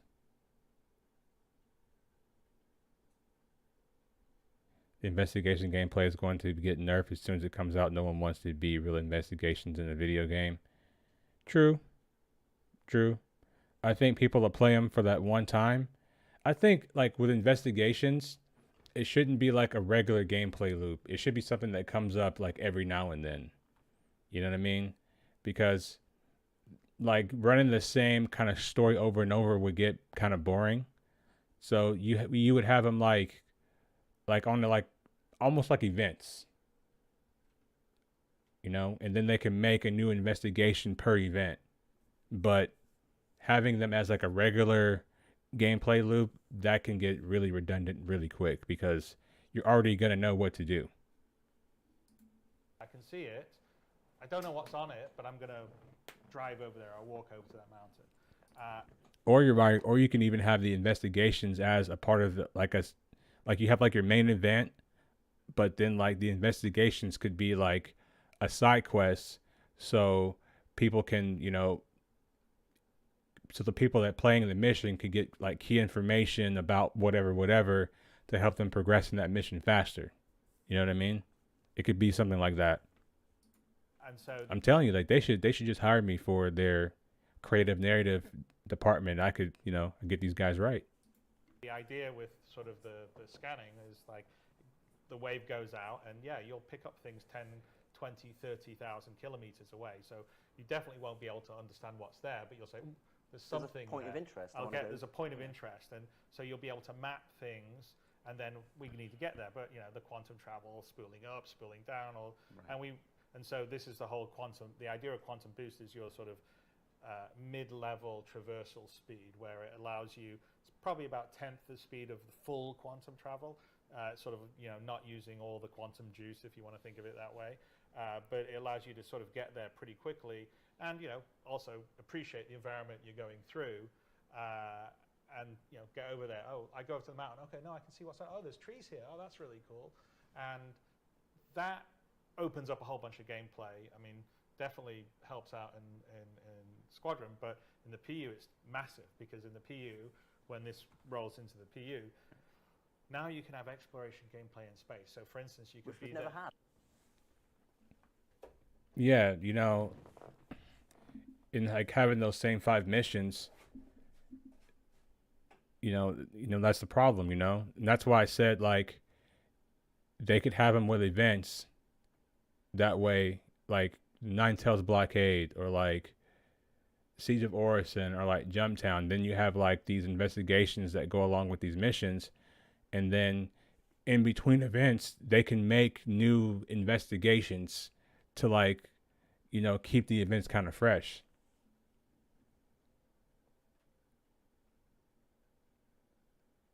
On the lawful side and 5 more on the unlawful side. Yeah, I just think they got to get a little bit more creative. You know, personally, I don't like doing the investigation missions. That's not something that I would do. But if it were a part of an event, then I would probably be more inclined if I didn't want to go do the main thing at Jumptown, if I didn't want to go do the main thing at the blockade, if I didn't want to go do the main thing at Siege of Orison, then they have like these other missions that are kind of like side quests that you can go do to help out the main mission. I think that would be pretty fun. Yeah, we've never had. So, Never had. So you could be in a big nebula gas cloud and you scan and I got a contact 20k away. Okay, I'm going to boost over to see whether I come up. Oh look, it's a derelict, or there's a abandoned mining station. There's group of rocks over here, or I go over here and we can even in the PU be in a case. Well, they can hire me to work on the narrative for Star Citizen, bro. You know what I mean? I'll get them right. Case where you can almost procedurally generate some points of interest when you start to scan that you can go and visit. So I think the whole idea of these three sort of levels of traversal. One is you regular non-quantum one where you're just using your regular thrusters, which is much more limited and works for combat and stuff like that. Then there's the quantum boost, which is to fast run over to a place, and then there's the quantum travel, which is the really long. Okay, I'm going to go to this planet that's 500,000 kilometers away, and I'm going to be in quantum for 5 minutes to get there. And I think that's going to open up a huge amount in the PU. I mean, it makes a big difference to the gameplay. I mean, it makes the exploring in Squadron in space feel much bigger. Yeah. Because that was the thing we were trying to follow. And I think it's a problem in the PU right now is when you're in space, it's most of it is it's point to point. It's empty for you, right? It's like you spend your time around the space stations or some asteroids here around the planet, but we want to open it up a bit more and have that idea of I can detect something, I want to investigate it. So the whole sort of exploration, investigative gameplay that can happen in space now because of these different modes of travel and the scanning is going to be a huge deal. So I know we have I don't know how I feel about exploration gameplay. I mean, I haven't done too much of it. I think with the right kind of ship, it would be fun. But I just don't think there's all that much to explore in Stanton. I know there's like the derelict sites. I've been to those. I know there's some smaller derelict sites on different moons and stuff like that. But for me, like most moons, it's either like it's too hot or it's too cold or it's too windy. You know what I mean? So I would like to see some like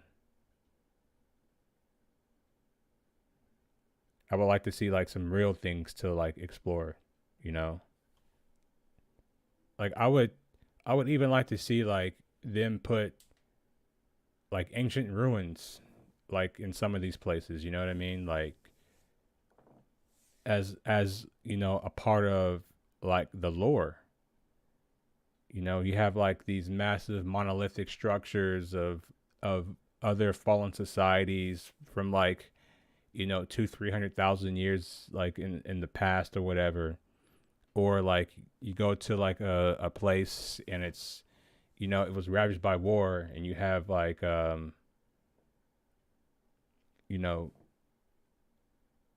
statues of like that civilization and like their buildings, and have like their own unique architecture, just stuff like that. Clip for this for folks who maybe joined the program late and didn't see the flight experience segment earlier, or if you're watching this separately on YouTube and you don't know what this looks like, let's take a look at the quantum boost clip that we have so we can see it one more time here. So just there's a lot of stuff to explore, but people don't want to do it because it's too hard. I would like to see some real things like before they only want to explore stuff to NPCs care about. I wouldn't say that it's hard. I would just say like it's boring, you know? There's not like a reason for me to go somewhere, other than to like the derelict site or like the other places or the ones that they're creating. But like I was saying, yeah, there's no real reward for going there other than just to say that you've been.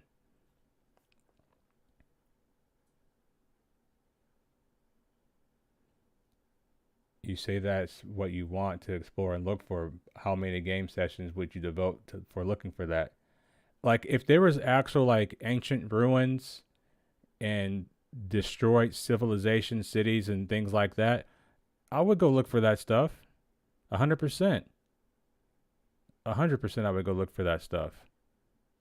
I would be in there, bro. Trust me. Trust me. But there would also have to be a real reward for going other than just a pretty screenshot. Either you get there and there's some danger, there's some like some alien bugs that try to kill you. There has to be like something that to get you excited, either that scares the crap out of you or that rewards you for going. It has to be thrill seeking.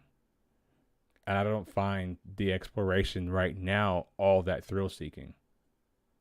The only thrills I get right now from going to the derelict site on Microtech is to bomb whoever ship is there. It's to practice my bombing runs. That's all I go there for. To call out, that's going to be the old HUD. Yeah, that is the old HUD. That's too busy. Right. that's the next old HUD. Yeah. Earlier we were showing the old HUD. So we've done a scan here. That's also the old point of interest, because the point of interest will be just points. Yeah. But basically, we've done a scan. We've got some points of interest that are, multiple 10Ks away. And you can see the distance there. It says 13,000 kilometers on the right-hand side. So this is obviously just placeholder UI for the quantum boost. Again, you can just boost over there. Oh, so you still have to control the ship while you're in quantum boost. It doesn't just fly straight. This interactive gameplay, which obviously went into. Welcome back, Grifter. Yeah, and this, by the way, that's all programmer work in progress from Yogi on the quantum boost mechanism, because you're just going to have to stay in the zone to keep in boost, otherwise you'll fall out of boost. But we've gone over to the planet here. So what it's allowing you to do is sort of have that mid-level traversal and investigate things without having to spend forever at 1,200 meters per second or quantum traveling over it. It's over too quickly. So just to clarify again for folks, if you watched the flight experience segment earlier in the day, that's the old UI, which is probably closer to what you're familiar with in the PU today. What we just showed now is the new old UI, the one that was intermediate now, but we're now moving away from. And the basically it's the same as it's the styled Squadron UI that was from the UI you have in the PU. Right. So what you have in the PU is CIG gives rewards for screenshots of stuff that's hidden around Staten. The only first players that can claim the rewards for exploration and discoveries. Okay, I got you. I didn't see. I had no idea they did that. That wasn't knowledge that I had. But now that I know, I might get out in the A2 and do some exploration. These generic version that Zane did. This was the one that we had, the style that we did for the Aegis style, but it was still based on the idea of all this information being present. And we've decided that we wanted to really scale that back to be more contextual, to switch between modes. So that's one of the reasons why we're not really showing all the HUD and the MFD stuff now, is because we're in the process of the change. So it's, a lot of programmer art, and you even saw it in the Need for Speed segment, whereas a lot of that, like the mode stuff and everything, they've just sort of hacked in the modes to the current HUD stuff. But when the new one comes online, it should be much cleaner and easier to go. And I don't know if it was too clear on the video that we were seeing, but on the video we say we were originally in SCM mode, standard control mode, and then we switched to quantum mode. So the spool up wasn't really the spool up for the quantum boost. The spool up was just, there's a spool up as you go into quantum mode. Your shield's powered down, so you know there is some risk when you're in the fast traversal mode, and the quantum drive powers up. But once it's spooled up, and you look at a place, you can boost towards it. And it's just, you press shift and it's instant. Yeah, and so for people that want to go, oh, what's that over there? People have been wanting to. I just want to like free quantum, right? There's people who want to do that for quite a while. It's like getting on your horse. Quantum boost is. Second start of the right, and straight on till morning. So we've been talking about these flight experience stuff, the ship related stuff, the new UI stuff, the contextual changes and everything. We'll obviously show those as we get closer to being ready to show those. You talked a little bit about the star map. Again, not quite ready to show today's stuff. As far as those mapping things and getting around stuff, there's also the mini map. There's also the mini map, which has always been this promise of being able to find your way through either a really large ship or a space station or stuff like that. A mini map. What can you tell us about the work on the mini map? Definitely need that. Radar, as we call it, is essentially, it encapsulates the star map, it encapsulates what's in your cockpit, and it also encapsulates, when you're in FPS, you have an FPS radar and scanner. And the mini map is essentially a way for you to be able to, and you can access it both from your mobile or it'll be on your HUD, a way for you to get the spatial awareness in, when you're in a 3D environment in FPS. So I think what we have in terms of the mini-map, it gives you that 3D isometric view that you can move around, and all the information in there is underpinned by the FPS radar and scanner. So the information that you're scanning in the environment is the information that you'll see on the mini-map. So if you go into, say, a known location, so let's say you go to Microtech, that landing zone, essentially, that will be pushed to your mobiGlas. So you'll be able to then load up the mini-map and go, okay, how do I get out of here? I mean, I've seen so many different new players play Star Citizen, they're like, where do I go? So, it'd be nice. Facts. That was me when I first played. I'm just like, I don't even know where I am right now. Can someone explain to me where I am right now? That was me. I was that guy in chat asking 10,000 questions. Nice for us to be able to go, here's the spaceport. Here's where you go and buy food and drink. Here's where you go and buy weapons. And you can just go, cool, I open up my map, and it's like, oh, that's where I am. Oh, that's where I can go. And it gives you a map at your fingertips. But then when you're at an environment that is not, say, let's say you go to a Dera. I mean, this is like, having this for Siege of Orison will just make that mission run so much smoother, because like it's so easy to get lost in those platforms. They're so big, they're so massive. Pause. And they're so easy to get lost on those platforms, and you constantly having to run up to a map on the side to see where you are. Then an NPC runs behind you and shoots you because you're looking at the map outside. It's not so great. When new locations are updated, when new locations are updated, planets pass and come out, they will hide stuff on them, in them. Okay. I think I watched 40 beginners videos before I logged on for the first time. Yeah, I didn't do that. I just kind of jumped in. I fucked up, and then I wouldn't watch the video.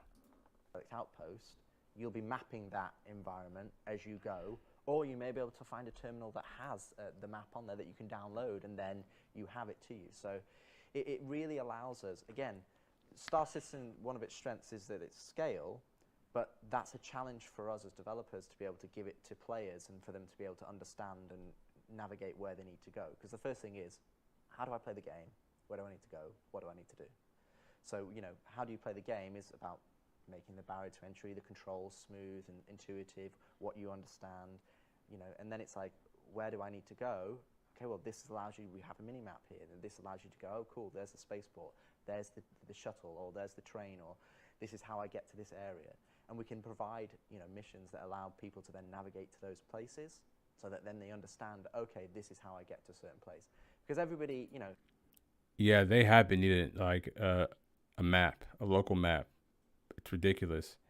Even like when you're flying like over a a planet, like you're flying over a city, like being able to see that map of that city in your MFD would be nice.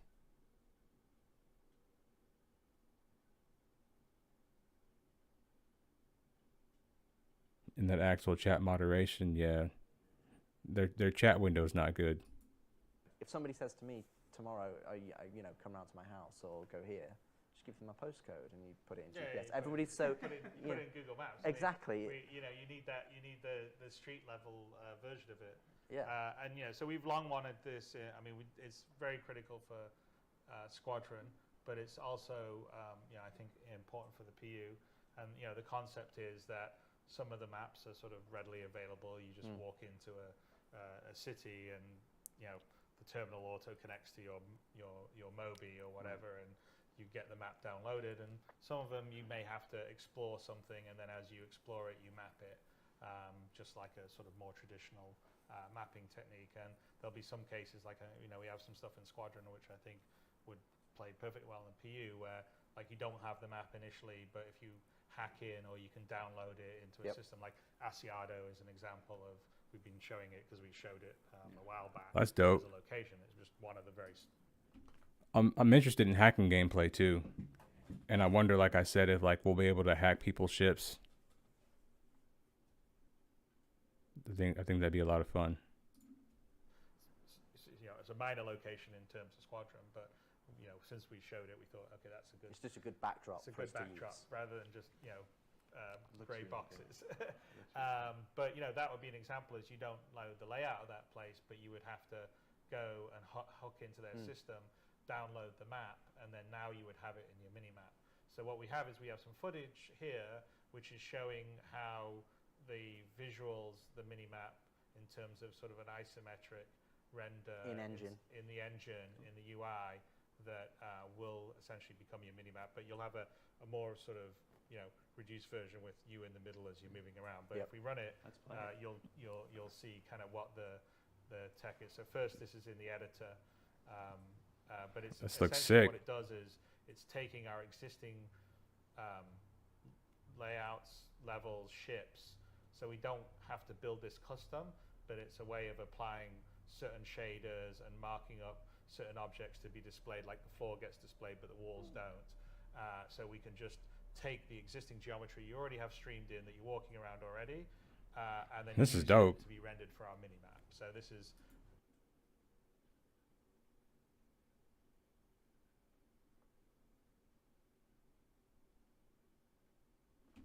they don't moderate. They sort of are retroactive. You nab a screenshot and send it in, and the penalties are super high. It does kind of look sick. Yeah. I mean, I'm not so much of like censoring people in the chat, but the chat can get kind of wild sometimes in Star Citizen. You know what I'm saying? One way to moderate the chat is like whoever's talking crap, just go kill him.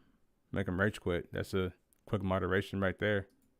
This is essentially in the engine using the Idris ship itself and the various parts of its interior to create the minimap without any special. This doesn't have any specific custom like UI art for it, other than some of the like level things that say, ground level or whatever. It's one of the advantages of having high detailed ships. Yeah. Because the environment's already in a good state to show straight out the gate. And so the idea of this being systemic is that when it's the feature and is ready to go, ready for prime time, we can just apply it to space station. Yeah, because a lot of traditional game development, you have to make custom minimaps. Yeah. So you look at an environment and you go, we have to make a custom environment minimap. So if we want to. That's what we did. We found the dude using racial slurs and made his life hell until he left. That's the way to do it. We're screwing over new players with our chat, though. Yeah, some other people do troll in the chat. Like, I've been a troll in chat before. Like, somebody was asking, like, how they do something, and I would just say Alt F4.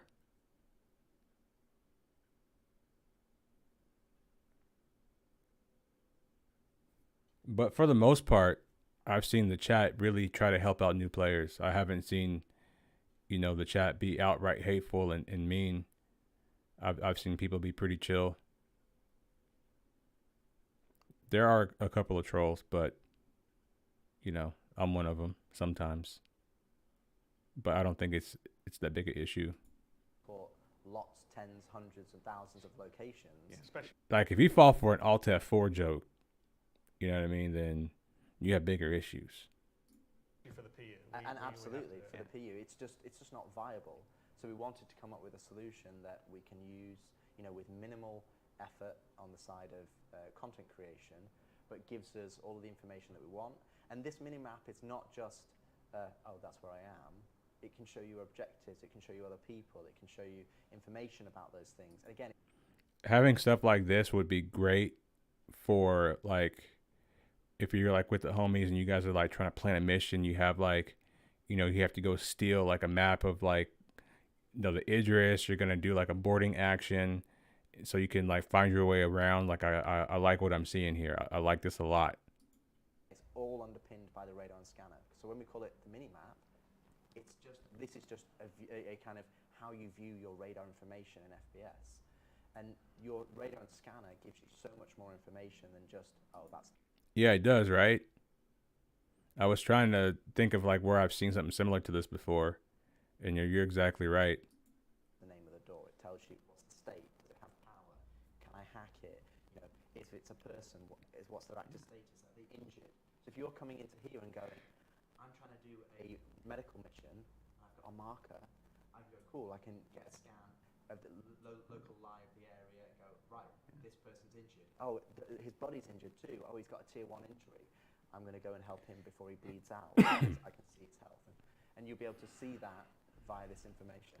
Yeah, it allows you to detect saboteurs or intruders, but then using like the relay network and where those saboteurs and intruders can start pulling fuses and start hiding themselves from Yeah. Well, the this scanning. will also underpin resource network. Yeah, So so exactly that the same visuals and tech is planned to drop into the resource. So if you're looking at like your schematic for the ship to where your relays are going to be or security reasons, bulkheads, which doors are open or closed, basically it will pull up your holographic view of your ship like that using the same tech. So that the idea is those two things work well together.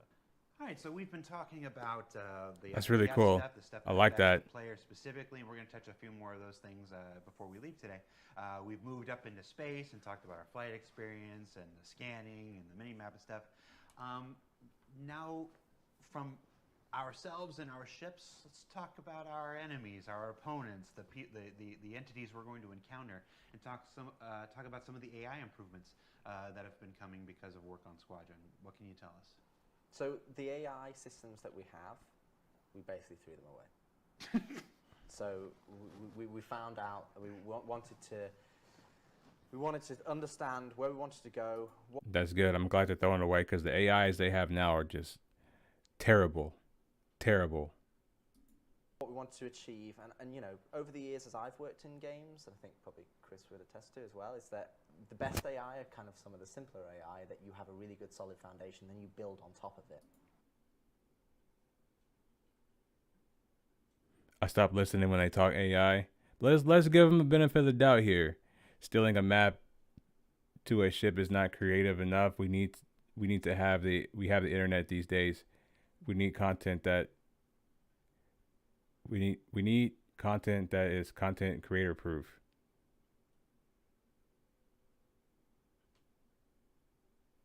I can see that point.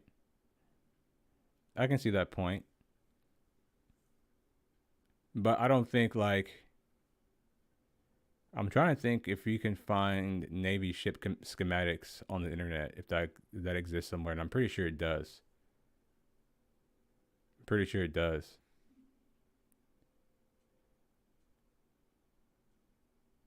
AI will be bad until servers are in a better state. I 100% agree with that.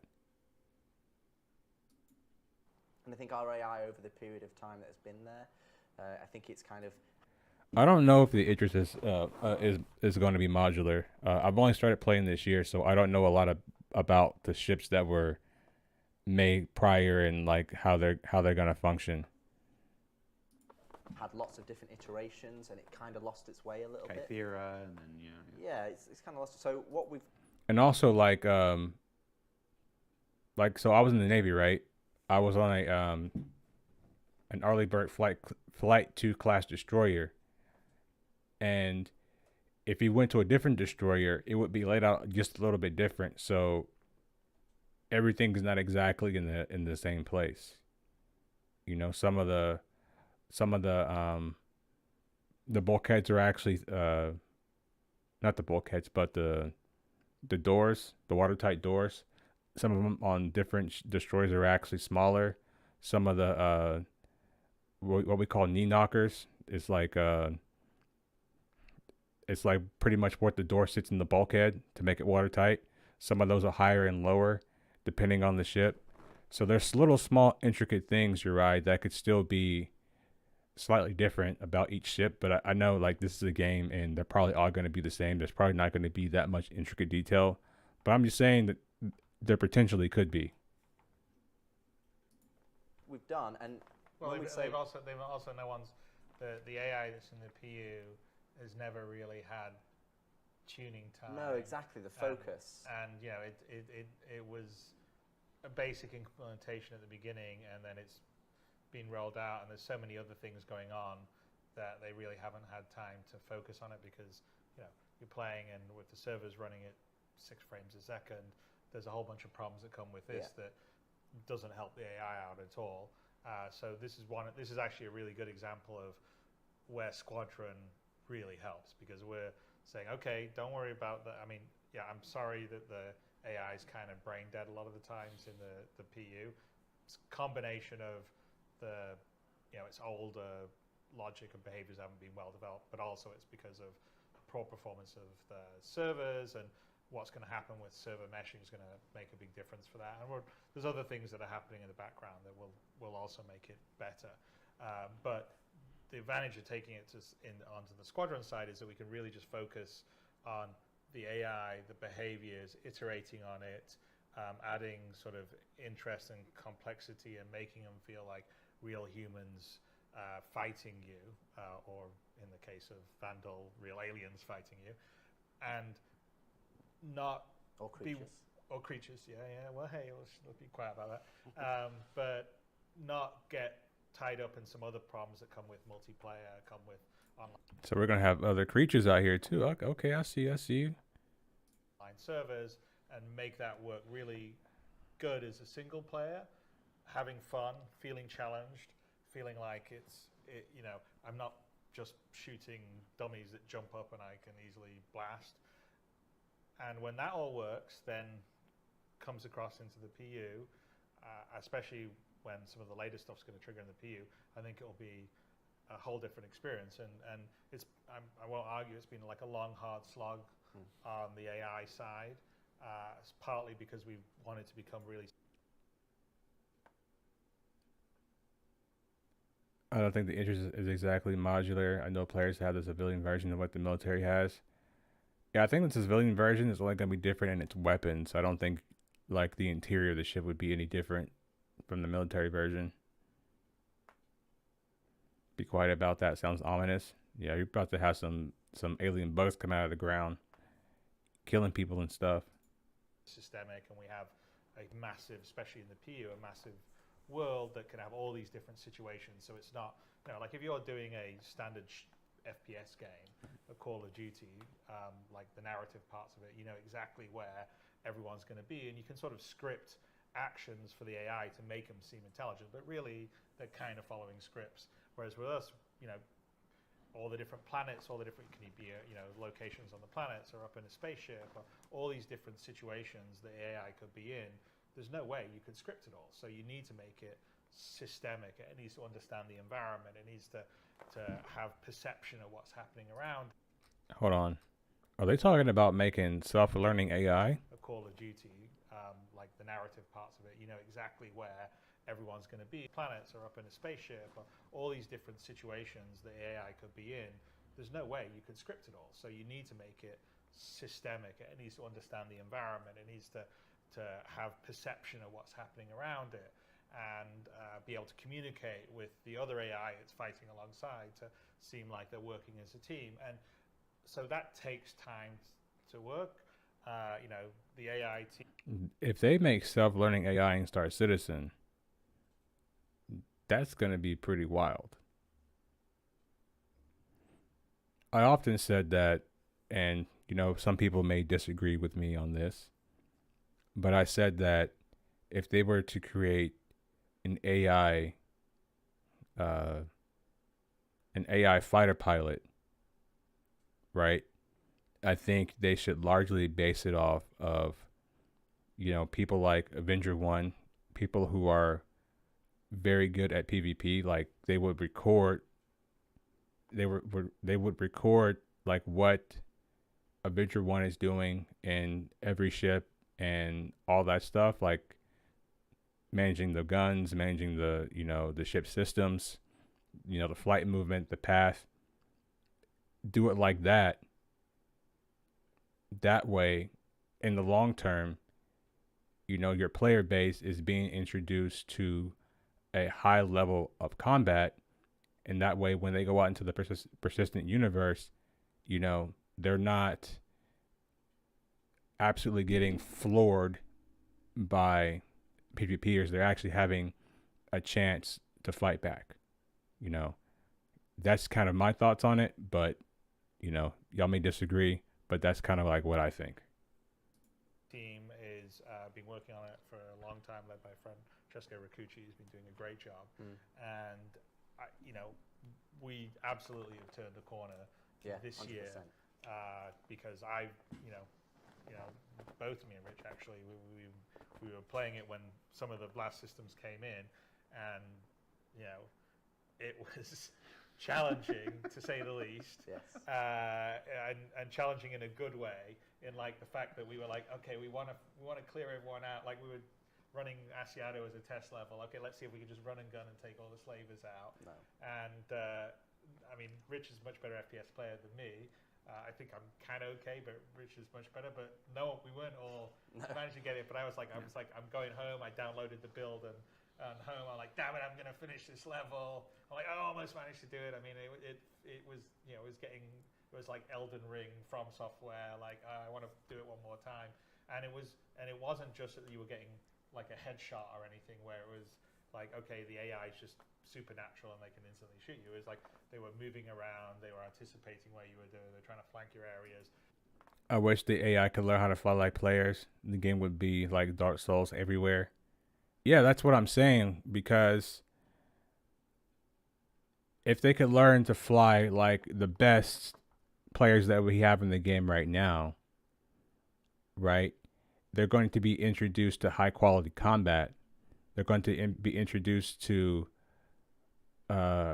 combat in a different way, because right now, like everyone pretty much knows, like, okay, if you're playing the game right now and you're doing bounties or whatever, and you see like a Vanguard Warden and it's an atmosphere and like you're in a Scorpius, well, you know that Vanguard's not going to be able to turn around. So all you got to do is literally fly past it and get on at 6, and you can like one pass it in a Scorpius. It has no chance, essentially.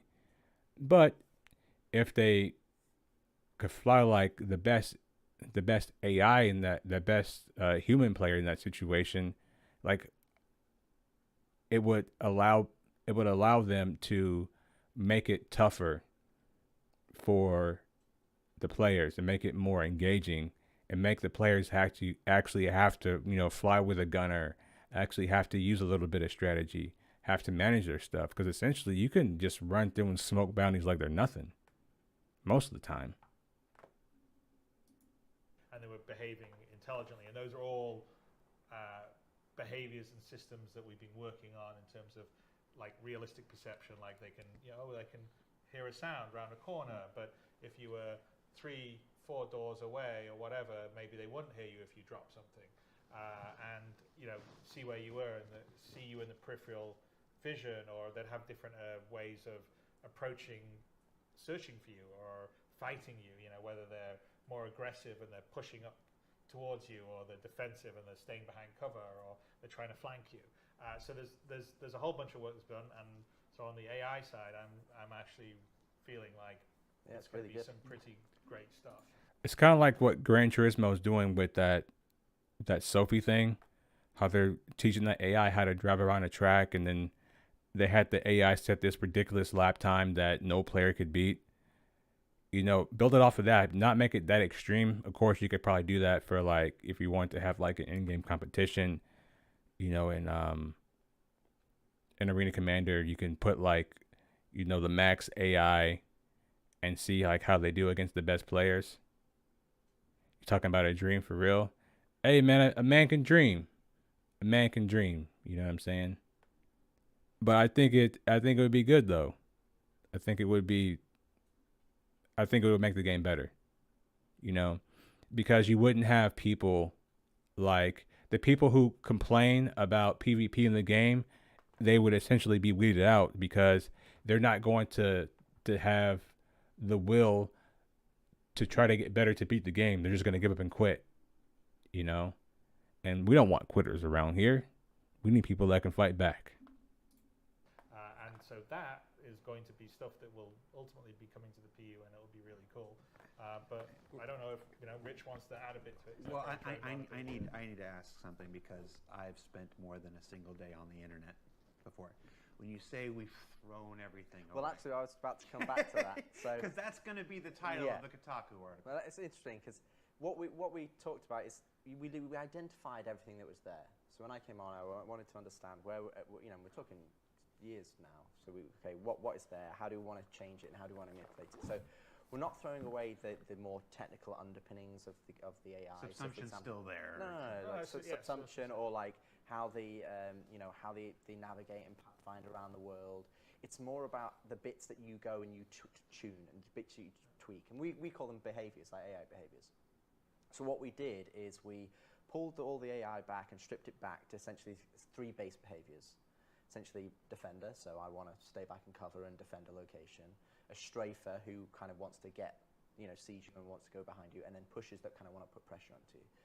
So we wanted to create these 3 core behaviors that the AI can choose to go, they can choose combat behaviors. This is. So once you've engaged in combat, they can then select one of these behaviors to engage you, so that you get a mixture of combat when you're fighting them, and obviously you might get 3 defenders, or you might get 1 strafer and 2 pushers. And we've got a video to show some of the PvE players already think that good NPC murders, hobos, are players. You know what I'm saying? That's a weak mindset. I understand what you're saying, but that's a weak mindset. Like if you can't, if you have like the right ship, depending on what you're doing for PvE, there's like almost no reason that you should lose to the environment right now. There's like almost no reason.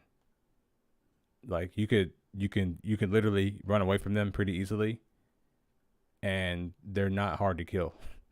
They're not hard to kill, So it's if they're saying that, then we in for some softies in the PU, and they're going to be food. So best of luck to them.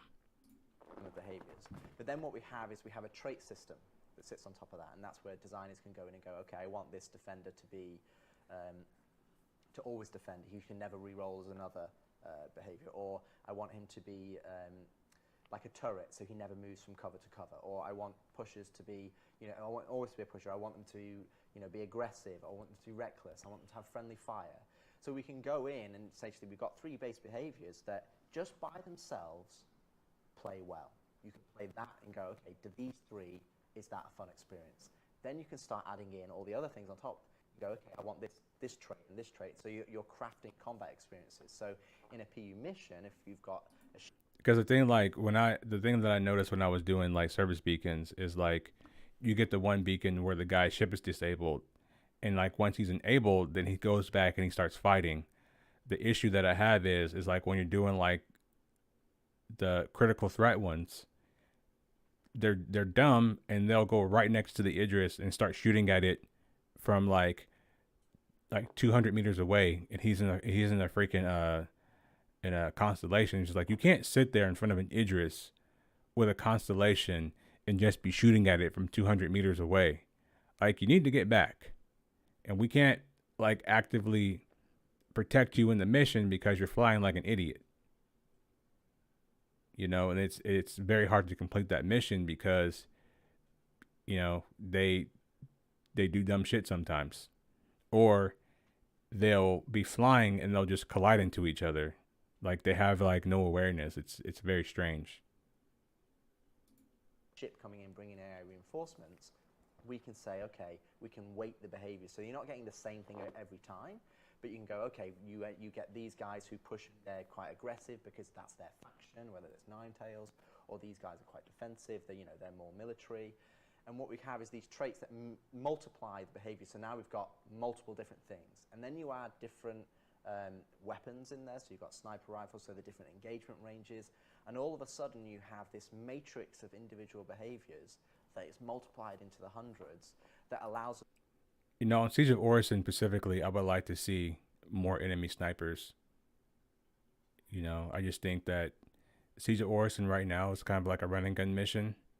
But having some snipers from the enemy would be nice because it would force people to, you know, be a little bit more tactful in their approach to the mission.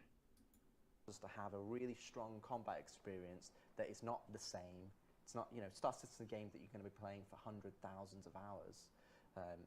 You don't want to just be having the same combat experience over and over again. And vice versa in Squadron, we want you to be able to ramp up the combat. We want to have factions play differently. We want you to have different experiences you play throughout the game. And when we looked at the AI combat behavior, that's something we identified. But then we also looked at perception and basically tweaked that and readed that in a way that allows us that, you come around the corner, it's not just instant headshot. Because, to be honest, AI, it's very easy to make AI that are amazing because they're just computer. They know where you are. They know exactly they don't have to mouse aim. It's just instant headshot. It's very easy to make them too hard. What is... It's not human. No, right? Exactly. What we want to do is we want to make it challenging but fair. And that is, when Chris was talking about playing through Asiado, even though it was very challenging, when we died, it was because we made a mistake. It was like, okay, I didn't check my left when I came out here, and I'm like, I got taken out. And we've also looked at accuracy. So we've looked at accuracy as that, even a human, even a soldier, they don't immediately have a bead on a target and they pull the trigger. They take a time to adjust to it. So, as soon as you pop out of cover, they're like, oh, someone's there. It's not instantly on you. They've got a bit of time. And then what we wanted to do is that we don't want AI to be 100% accurate, but we want you to still feel pressure. So we have a silhouette-based accuracy model now, so that if they do miss, kind of you getting that sense of like, pew, pew, it's kind of going past your head, and you're like, okay, I'm under pressure. And we want the AI to pressure you, but pressure you in a way that you feel like... I mean, because the way the AIs are now, man, the AIs can shoot you after they've died. I've been in bunkers plenty of times where I've shot down an AI, and I watch his body fall to the ground, and I see his gun go off, and it kills me. I've seen that a lot of times in this game. Oh, what? How did he shot me through a box? Like, he's pushing that way, and you're hearing him. You're like, okay, they're coming this way, and I'm being pincered. And I think that's where we've put our real focus on terms of how they perceive you in the environment when they're socially active, how do they perceive you in combat. And then we have pretty much 90% of what I've talked about there is in the game. We've had balanced passes, we've played it, it's a lot of fun. And then what we have on top of that is future things that we're going to be adding even more. So, we've got versions of them doing medic. AI shoot me through walls and have the abilities to bend bullets. Yes, they do. Yes, they do. I remember I shot a railgun at an NPC once, and it like went by their head. And I'm just like, that NPC should be like melted. Like half of his body should be like missing. Just from having a railgun like whiz past you, that's a lot of energy coming at you, bro. Behavior and reviving allies and ammo management and all the other advanced combat behaviors that we can put on top, which we're already working on. But they're underpinned by an absolute solid foundation. So if you strip all of it back just to those 3 base behaviors, the defender pushes strafer, is it fun? Because if it's not fun there, it's not going to be fun here. You can't just keep relying on putting stuff on top and going, oh, it's going to get fun when we do this. It's going to get Like the NPCs can shoot you through walls, but you can't even shoot through like a railing. You'll get like a hit registration on the railing if you try to shoot in between it. They got to work on that. get fun when we do this. So we pulled it back so that you have a challenge, that you feel like you're being pushed, that you feel like you're under pressure. Because especially in squadron, you're not a commando, you're a fighter pilot. Fighter pilots don't go in and they're not John Rambo. And again, in the PU, you could be a haulage trucker, or you might want to do something else. You might want to be doing just a homesteads, or you want to do trading. And so when you get into FPS, we need to have the AI reflect the level of difficulty that we want to push into a persistent universe. Yeah, and I would say, throwing it away was it's disingenuous. But basically, game development is iteration, right? So you have V1, then you have V2, and then V3. And V1 was the very first basic combat behavior, and it was the beginning. And there's a lot more systems now that underpin it. That's why we threw the base one away, because we have more ones that are underpinned by a lot more of the things we talked about, like perception, the accuracy, and all this other stuff that happens. And within the context, you were speaking specifically of the FPS combat behaviors. Correct. Like the 7 segments I did about the bartenders, those are all still accurate. No, it's social. So social AI and combat behaviors. There is we've redone the chow line yet again. Social AI staying More the same. mess hall? More mess hall? Mess hall, the mess hall will never end. Right. But we'll also be using some of these tenets and ethos to push into the flight AI. So the flight AI, which I think was talked about in the earlier talk in terms of the jousting and how we want to have more close combat, things like accuracy and the behaviors and how they can roll different traits, and how that's something that we'll have holistically across AI, across Star Citizen as a whole. We're showing it as the FPS, but it's very similar. So it's something that, we can show the clip of we've got what those we have. poor Atmo East Force guys waiting to do their race. So let's look at some videos. Yeah. So what I'd suggest, I think, we'd probably show the investigation first before we go into the combat. Because the other things outside of, you just talked about combat, there's a whole bunch of other behavior in terms of, because, like I said, stealth game plays a lot. Yes. So, Squadron is the test bed for that. So investigation, so like someone hears a noise, what's that, let's go check it out. They radio their back to base or their buddy, hey, I heard something here. Or they get in a gunfight, they could actually call back, hey, I need reinforcements, and they'll come in. That's all behaviors that's working right now in Squadron. And then on top of that, you're making the joke about the bartender and all the rest of stuff, but really the main cooking bed for what we call social AI, i.e. non-combat AI, is Squadron. There's a lot more stuff happening in Squadron that will come into the PU. So it's not just the bartender or even people eating at the chow line. It's engineers going about their daily business, or a janitor cleaning up messes that people leave systemically, or for instance flight attendants or hangar personnel. Yeah, the hangar basically operating on the hangar, and then when they're not fixing something, they're having a conversation on the side. For instance, there's a whole dynamic conversation system that Francesco's been working on that allows. They should just add Grand Theft Auto conversations, NPC conversations. That'd be so hilarious. Our AI, say, aboard the Stanton, which is the interest that you're based in. And it's huge. Conversation, when you're playing through a level and you can hear them talking to each other and reacting to what's happening, it all of a sudden brings that space to life. So but the dynamic conversation system allows it. So we have some that are sort of more story scripted conversations, like if you eavesdrop on some people patrolling, and we've got some stuff we want to let you hear so you know where to go and stuff like that. But also there's dynamic conversations, so people can just sort of, whether it's in a mess hall, they sit down and they just start up a conversation talking about the most recent vid show they saw, or talking about what they think the best, ship thruster is. And there's a system in for that, and we're creating a recording. But that's also a system that's going to come into the PU that's going to create a huge amount of life. So when you go into a bar in the PU, or you're wandering around the big point of interest, the cities, people will be having conversations, gossiping, talking about, oh well, I heard there was something went on. The Ninetales attacked someone in Ryerson, but it will be systemic and dynamic, which is really cool. And it just adds so much. It just adds so much. So let's look at some of this in action. We don't have the Let's see what they got here. stuff to show today, but let's look at some of the investigation stuff, and then we'll look at some of the combat stuff you're talking about afterwards. So we've actually got it as 2 videos. So there's the investigation in the test map, and what you're seeing here, in some respects, you might think that this is scripted, that this is something that we just put on a track. This is purely systemic. So if we captured this 20 different times, it would be 20. It would play out 20 different ways. So the individual there is going away to hide behind that orangey boxy, whatever we want to call that color. So that's the player, essentially. This is essentially a standard for the player. The other 2 AI are searching for him at the moment.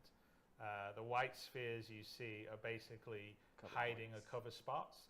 And so as AI, this is a sort of debug mode, as the AI goes around and they search, the spheres go away, indicating that, okay, they've checked that place, so no one's actually there hiding out in cover.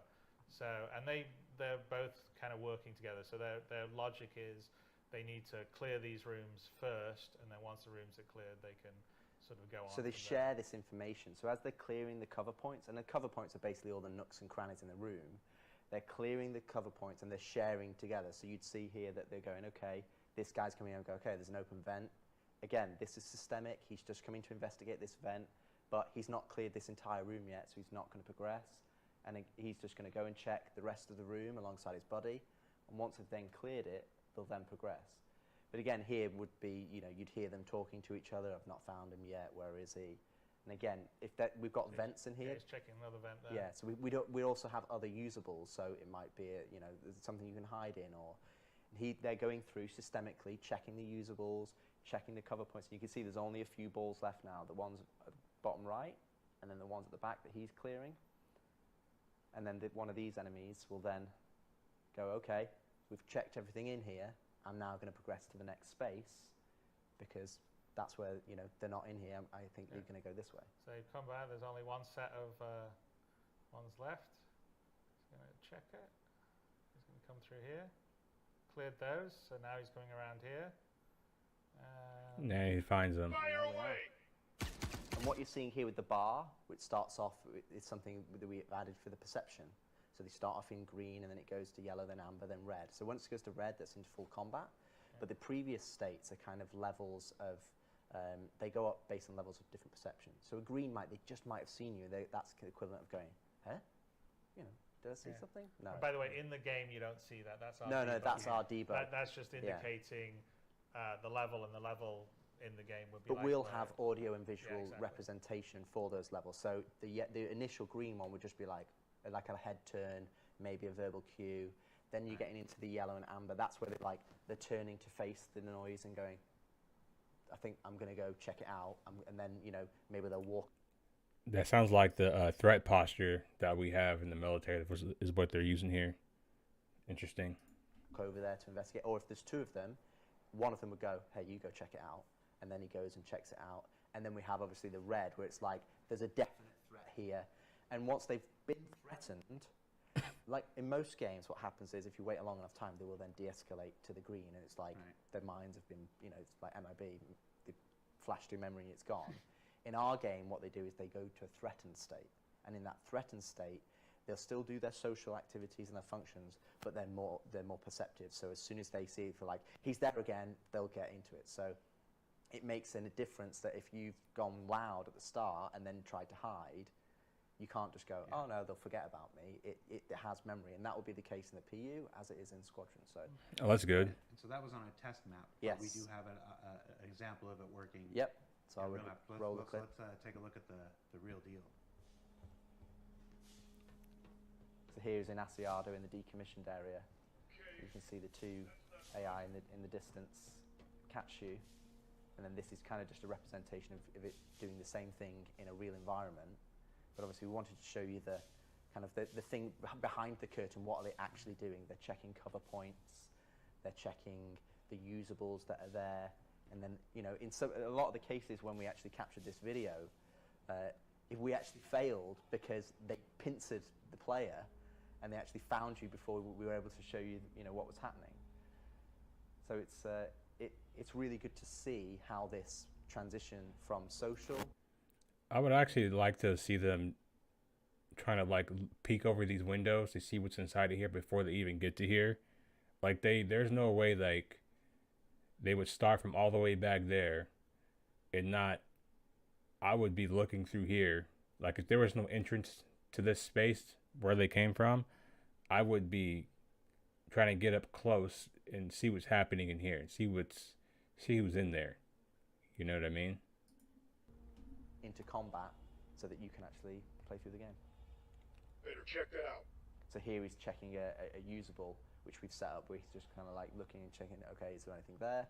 Nothing there. And again, he's sharing that information with his buddy. So if you've got 2, 3, 4 AI that are searching, then obviously they're sharing and talking to each other and letting them know that nobody's found you.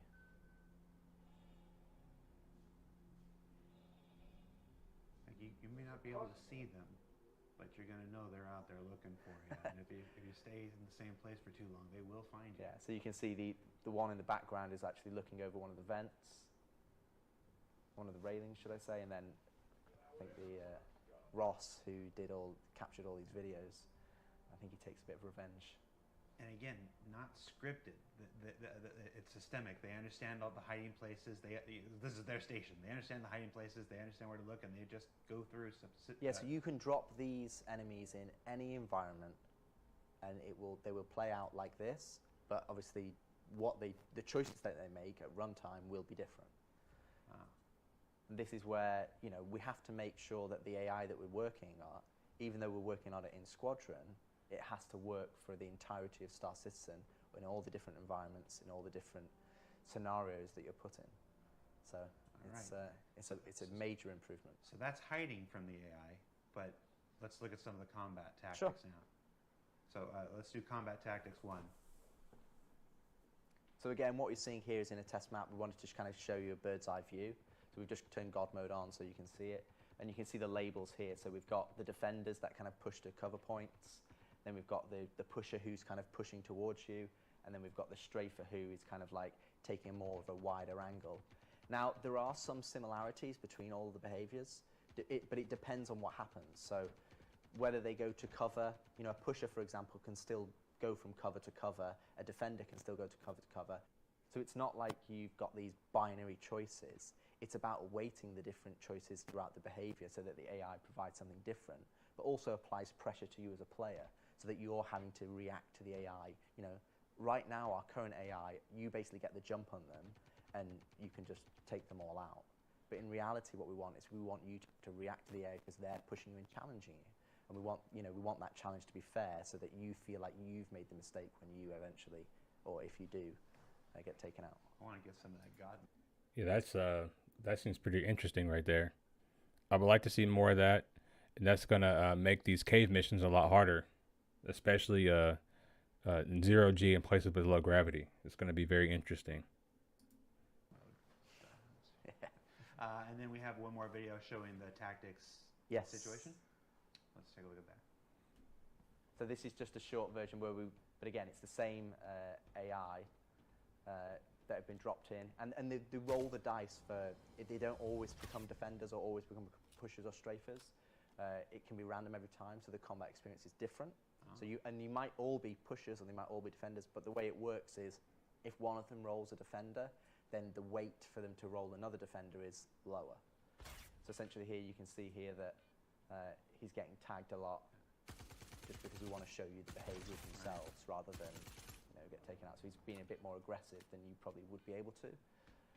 That's going to make the eventual speed runs a lot harder because they're not just Goombas that do the same thing every time. You can't memorize the patterns. And the other thing you might have noticed as well is that we're starting to have traversal opportunities for the AI. So they're not always just on the base nav. They can mantle over, in fact, I'm not sure we crouch, mantle, climb ladders. They can jump over railings and push you, or they can climb up onto things and shoot down on you. They can use ladders. They can do all sorts of stuff. So That's gonna be put cool. a fair amount of work into AI traversal, so they sort of understand the environment and how to traverse over it, other than just flat ground.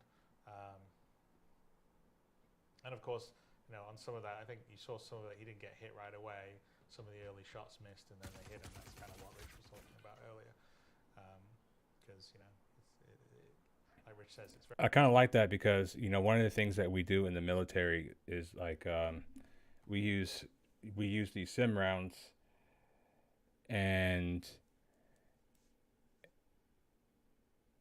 we practice somebody running at you with a knife, and you have to pull out your sidearm, and you have to shoot them you have to get up 2 shots, and if the distance is only like, it's like 10 feet or something like that, it's very close, and you would be surprised how many people miss a shot with within 10 feet of somebody running at you. Like, it's not enough. It's not a lot of time to react to something. So it's very good that they have the AI like this, where if you run up on them,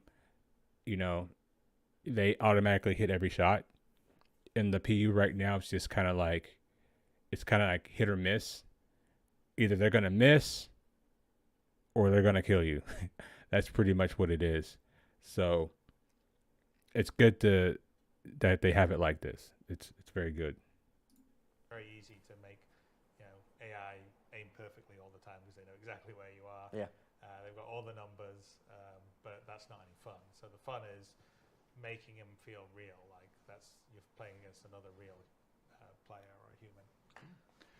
All right. Well, we are just about out of time. I think we got 2 more talking points we want to. I love cave missions too. I'm actually gonna do a video on cave missions here soon. Cover before we let you go. Let's start with one that might be surprising to some. Most people maybe not. They won't know about it. We haven't done a lot of talking about it in the past. Skills. There's. What can you tell us about skills in Squadron 42? So skills, it's not just Squadron 42. It will be Star Citizen as well. So we've split them up into kind of 2 areas. One is physical attributes. So we have 4 physical attributes, such as strength, agility, endurance, and fitness. And then we have techniques, which is kind of like I like this. Whether it's takedowns or traversal. So if you look at the physical attributes, what we have, essentially we're going to have a skill system that you can go, and the way that you play the game will dictate. So are they going to have body types as well? Because I think, welcome to the stream. I think that's something that we talked about before, about having, a body type. I think we were talking about like armor and stuff like that. Like, if you're a guy that's like in shape, if you put on like heavy armor, it shouldn't fatigue you as fast as somebody that doesn't maybe have, a strength and endurance type of skill set. So this is interesting. I'm liking what I'm hearing right now. And I already know what kind of skill sets that I would probably have in this game too. How you level up these particular skills. So if you're constantly carrying boxes, you may get stronger, so you can actually lift stronger things. But getting stronger doesn't just allow you to lift heavier boxes, but it also means that your equip load that you can carry in your inventory is higher. That weight doesn't affect you as much, so you can sprint further because it's not affecting your stamina as much. Your force reactions, you're more resistant to that because you're stronger in yourself. Agility in terms of like weapon swapping or going to ADS. We have endurance, so that's, for example, like how resistant you are to the environment. If you look at, say, Navy SEAL training or SES training in Britain, essentially, they have cold weather training. They have, you can survive in harsher climates. You can go longer without sustenance. 21-foot rule, got to be quick. Yeah, we were. I remember that conversation. Like, we were talking about that. And for them to be implementing something like that, I think is very cool. And, you're really going to have to make choices. I think there's going to be trade-offs and, and benefits and downsides to all of them. And I think that in any case, especially when you're dealing with an exploration survival style game like this one, like Star Citizen is eventually going to be, I think having a fit, strong body type is going to serve you very, very well, because you're naturally going to be resistant to a lot more things versus if you just, if you go for like a weaker style of body type, you got to be strong out here. And that's true in real life as well.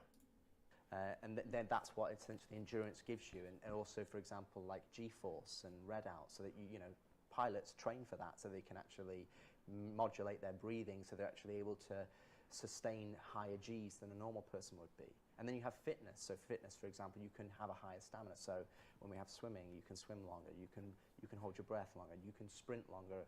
So we have these physical attributes, and we have multiple different ways for how you improve them. Yes, Grifter, one dude got shot in the inner thigh, and he had a pretty nasty bruise. Like it was pretty close to shooting his stuff off, because when we go to ECS in the Navy, our kits don't have the growing protector in the front. All we have is we have the front SAPI, and no, we just have the front and the rear SAPIs. We don't use side SAPIs in our training, right? Because we're technically not infantry, so that's how we kind of get away with it. But we don't use that growing protector. So, and they tell the girls when they shoot to make sure like you aim up. But a lot of times people wind up getting shot like right in the, in and around that area. I'm lucky I didn't. The guy that was shooting at me during the training, he was a pretty good shot, so he got me dead center, which I was happy about. Yeah, those simunition rounds, they don't feel good. When we were doing, it was actually pretty funny when we were doing our drill where we had to fight against the instructors. I actually got shot in the hand. Like when I was reloading my gun, and I think I was sticking out just a little bit. No, there was like kind of like a hole in the cover, and the dude shot me like right in the hand, and that shit hurt. Like my hand was like swollen for like a day, and I was wearing gloves too. Those physical attributes will denote how effective you are at certain things in the game. So, and that will come to obviously for flying as well as in FPS. But we're not going to be removing any of the skill elements, so there's nothing that we're going in there going, oh, you've got 10% more damage, or we're going to make you fly the plane better. It's like, no, that's always relying on your skill. This is the things that you can't necessarily improve. So, like I said, how fast you can sprint, or how far you can sprint, all of those different things that are tied into your physical attributes. Well, it's like real life, right? Absolutely. I mean, like you've got to spend some time if you want to increase your strength. Yes, you could naturally be born strong, but if you go to the gym and you start lifting weights, yep. Okay, I can do whatever. I can like bench press 100 pounds. Now I can do 120. Now I can do 140. Now I can do 160. Now I can do 180, right? Well, you couldn't do 180 right from the beginning. You had to work the same if you're like running, you work your way up to a marathon. And so that's kind of the idea, is there are things that you do. Yeah, I mean, it was still far away enough. Like the only time like those simunition rounds are gonna like really penetrate the skin is if like you put like the gun like right on your leg and you pull it, or if you're like within a couple of inches. Like if you're feet away, it's still not going to penetrate the skin, because they're essentially just paint. It's essentially just like it's like a really strong paint round. It's not like they're not like rubber bullets that could actually give you like very serious harm. These ones are made of paint.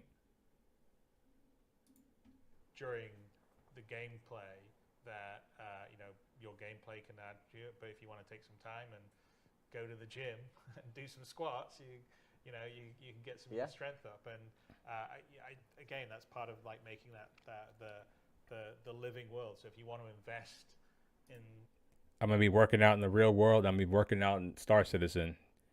You're gonna catch me in the gym, hitting the bag and Star Citizen just like I do in real life. Your character that way in a Nah, it won't rupture anything. Like I said, you would literally have to put it right next to the skin for it to do that. sort of more realistic way, the way the world wills, because like Rich says, we still want all the skill in terms of being able to, you know, aim and shoot and do all the rest of the stuff.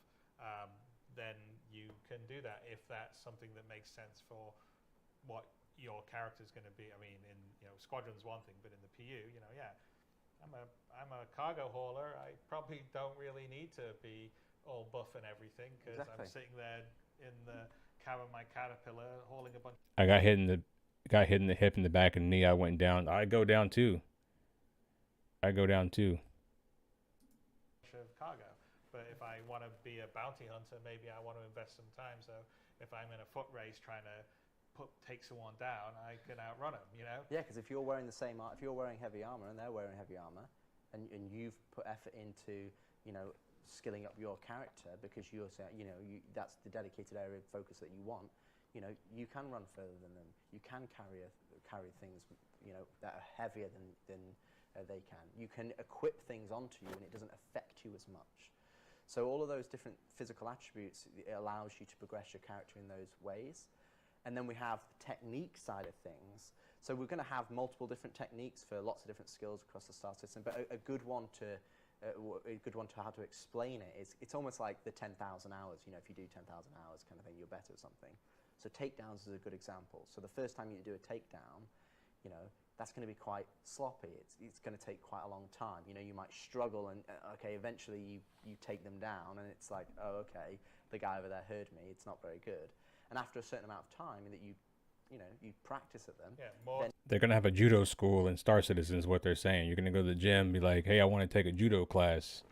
Let me take these people down and then go.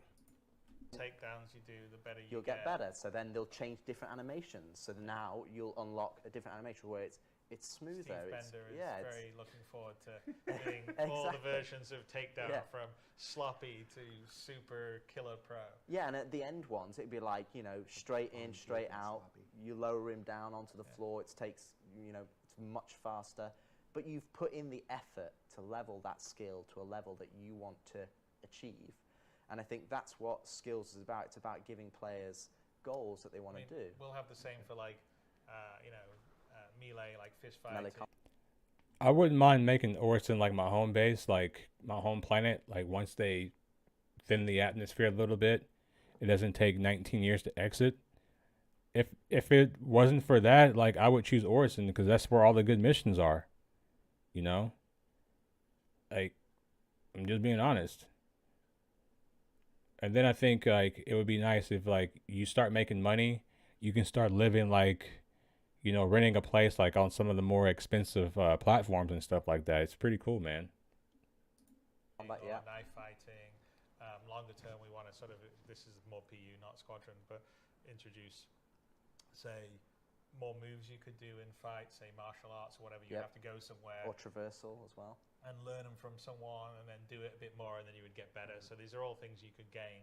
And that's kind of the, like you said, the, you know, the idea of sort of, you know, the skills and techniques that we want to introduce because, again, it's, you know, this is going to be a really huge, deep world and it's sort of up to you how you want to essentially build your character. If you look at fighter pilots nowadays or Formula One car races, you know, they're absolutely extreme athletes. They're not absolutely go get in the car and like the car does everything. It's not the 70s. Like some of these fighter pilots, they can squat like you wouldn't believe. Like I knew a fighter pilot, you know, small guy, squatting like 500 pounds, but they need to have like that strong legs and strong core because of the breathing they have to do in order to force blood, you know, back up, you know, into their brain under high G's. So they have to be physically fit. Otherwise, your performance suffers if you're not. So those guys are absolutely always in shape. They're always in the gym. It's not the 70s No, anymore. exactly. You know, you don't they just don't get. they have a pint of beer before Yeah. they go to, you know, try to race a Formula One or they play a football match. Absolutely. So that's what it gives you. It gives us that ability for you to specialize your character in areas that if you really enjoy FPS, then you can push it that. If all you care about is flying ships because you want to be a fighter pilot, then you can be like, okay, I want to level up agility or I want to level up endurance because endurance allows me to hold more Gs. So, you know, if that guy was going to black out, I'm not going to black out because I'm going to be able to do it. And it's those slight 1% differences that allow you to put some effort into do. And that you will be able to level them as you just play the game organically. So you're not going to have to go out and level them, you know, like Chris said, squats. If you do squats, like that's the equivalent of us going from crouch to stand, essentially. Yeah. It's like we will allow you to do things like that if you want to go and kind of like level them yourself, but you'll also just be able to level them by naturally playing what you like in the game. That Pilates area and microtech.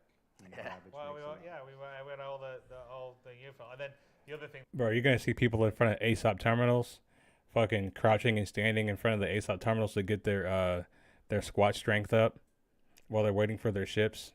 That's gonna be hilarious. It's gonna be like Grand Theft Auto. You remember when Grand Theft Auto 5 first came out? You would see people like crouching, just walking through like the mountains and stuff. You'd be like, what the hell? But they're trying to increase their sneak skill. You're gonna see like weird shit like that happening. That we're gonna do, which will tie into the last thing you're gonna talk about, is, you know, the way that you'll sort of track this is the same way as, you know, I've got an Apple Watch on here and I can have my health app that will tell me kind of, you know, how unfit I am, right? Or how fit I am. Unfortunately, at the moment, it's mostly unfit.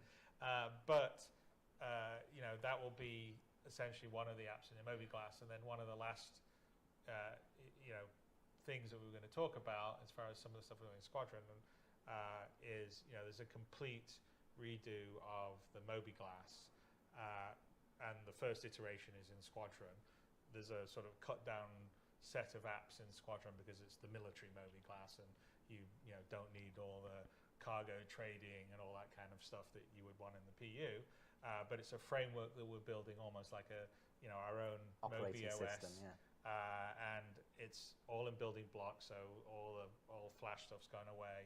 It's been built to be extensible.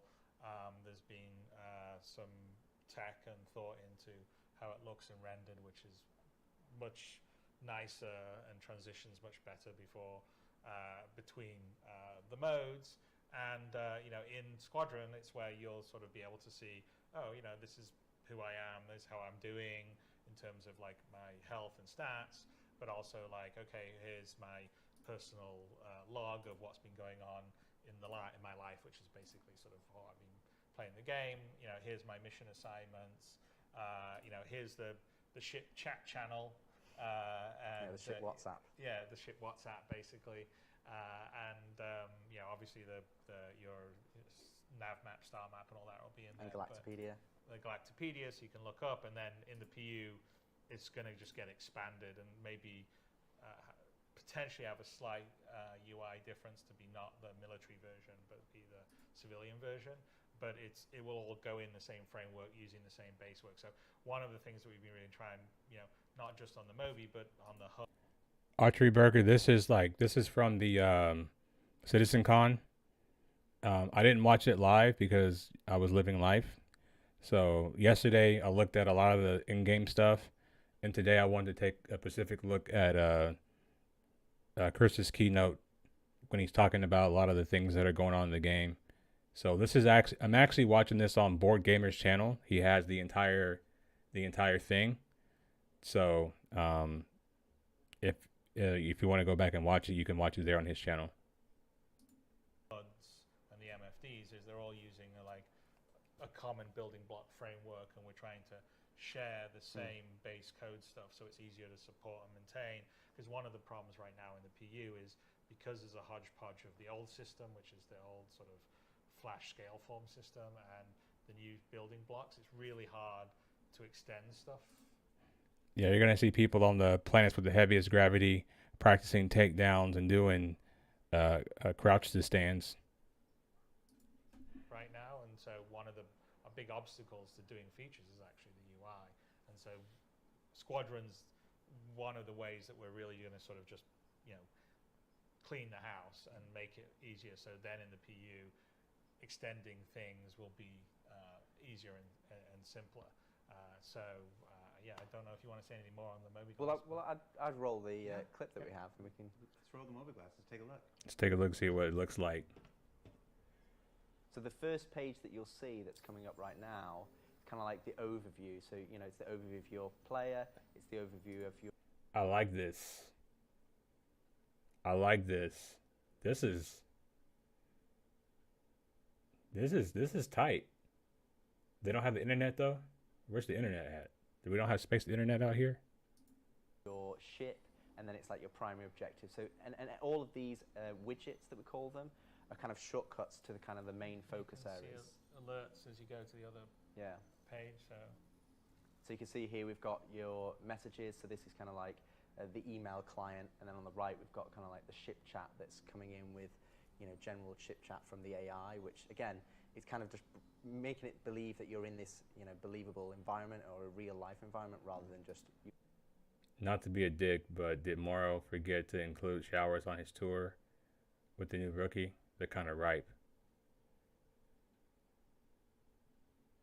Now, once you leave the stats, Wi-Fi will stop working. Well, he's in a station right now. I just want to see what the internet looks like in 2952. That's all I'm trying to see.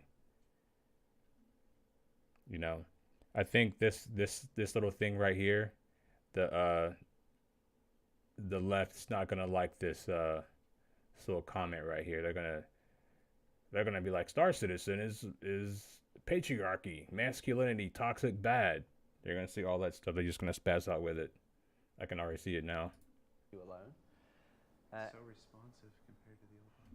Yeah, and it's just a lot. It's a lot cleaner, and the information. It's something that we've tried to be consistent across the HUD and the Moby. Is that we want to make sure that we're giving you clean information. And you can see like the alerts. So the alerts now cleared from the messaging app because we've read the messages, so it's gone. But there was an alert down on our mission side here, but now we've gone and looked at it. It's cleared. So that's the system. It's a framework. So like inside the, you'll get notifications or alerts. Oh, look, I got a new message over here. I'll click over to it. This is tight. I like this. Can we have this now? The biggest thing as well is. I mean, this looks like it kind of works. I mean, can we get this tomorrow? Can we get this with 318, please? Pretty please with cheese. It's like in everyday life, everybody pretty much interfacing with computers. They're interfacing with emails and Google Chrome or search engines, and everybody does it every day. So when we come to things like the Moby Glass, we have to have a level of familiarity that people understand. It's like, okay, this is intuitive to use. And it comes back to really the original message that we started this talk with. We want to make sure that the game that you're playing, we're removing the barrier to the entry, we're removing the complexity so that you can enjoy the stuff that you want to enjoy, that you want to go and do. You want to go and do missions. You want to go and get equipment or find rare loot or join up with your friends. And I think a lot of the things when we look at this, where you go from player interaction experience to improve traversal, to improve HUD, star map, Moby is a combination of that, where we want to provide all this different information, but we want to provide it in a way that you're familiar with, that you can go, we don't need to reinvent how you read emails, or we don't need to reinvent how you understand a mission, or, and you want to have the information on your Moby. Like, okay, tell me is my environment outside? Is it breathable? Yeah. Do I need a helmet? Is it hot? Is it cold? You look at an Apple Watch, or my wife has an Apple Watch, so she's got a Fitbit, and it's like, okay, this is your heart rate, and this is your oxygen. You need to have that information at your fingertips so you can go, okay, I can now plan for what I'm about to do. And coming back to what Chris said earlier in terms of, you're not just going to be all wearing heavy armor going into the ships, and you might not have an EVA pack, and you've got to decide what you need to take out with you on specific missions. It comes back to bringing all these things together as a unified experience playing the game, and then you start to understand like why we've got an eating and drinking system, or active status, or injuries, or red outs, and inventory, and hover trolleys, and the physicalized nature. They should just stop calling it Star Citizen and start calling it Second Life. Of the world, and when you start putting it all together, which is kind of, we're seeing that glimpse in Squadron 42, because we're able to focus on that experience, not just individual features. You know, we're starting to not just see it, we're playing it. And I think that's what's really exciting to look at, to show you the progress that we're showing here today, is that nothing we've talked about is like, oh, we're going to start this in 6 months, or we're going to do this in 2 years, or we're going to do this. A lot of it we've already done, and we're in the position where we can go in there and play it and understand it and go, okay, let's tweak this, and let's start building on top of it of systems that we're really, you know, confident in, technically and from a design point of view, so that we can build on top. And we've got a very clear idea how they can scale in Star Citizen, because we've got the mini environment of Squadron, like the test bed of proving it out. And I think it's going to be a real benefit to the PU for when we push these features over, because also for the developers who are just specifically PU content, they've got an example of how to use these systems, and they understand how you know, other developers have already gone through the mix of putting it into the game, and now they go, cool, there's documentation, I know how to go to it. Yeah, I mean, I think that's a big thing, because, you know, building the feature with the content means that, okay, you're doing the, you know, some of the traversal stuff we talked about. Well, here's where you're using it in Squadron, and here's how we use these different physical elements to make an interesting game experience. And that means that the PU team that's now going, oh, we want to do 10 of those or 100 of those, has good examples of how to use it, rather than here's a feature, you figure it out. Because again, that was a lot of things that went in were that. You know, it's like trolleys, as we use an example, or the mounted guns are just features that didn't really have gameplay or use associated with them. So, you know, I mean, there's a lot more going on in Squadron than just this, but we thought this is just a snapshot. It would be very good to talk about some of the core gameplay things that we're working on, because we know that people are saying, hey, we'd like these to be better, or this to be easier to use, or smoother, or more responsive, and that's absolutely, we know, and we're working on, and the plan is it's definitely going to be in the PU as well as Squadron, and Squadron is working on the PU too, everybody. All right, so that was our version of a short conversation about Squadron 42 and the benefits to the persistent universe. I think that's interesting, you know, how they're using Squadron 42 to test and build new features, and they can really give them to us when they're ready. That being said, it would appear that they have a little bit more work to do on that front, because some of the things that have been brought over to the PU have not been great. However, I do think that it could potentially become better in the future the more and more that the server technology catches up to what they're trying to do with the game. Before we let you go and get on to wrapping up our full day of activities, Chris, any final words you want to share with the Star Citizen community about Squadron 42, it's the co-development of 2 projects, how it'll affect Star Citizen? What do you got? Well, I mean, I'd say that it's incredibly challenging trying to have develop 2 games side by side, also while you're building the tech as well. And it's also incredibly rewarding. I have to say that the feedback, especially on the PU side that we see all the time, really helps inform, as developers, what we're doing all the time.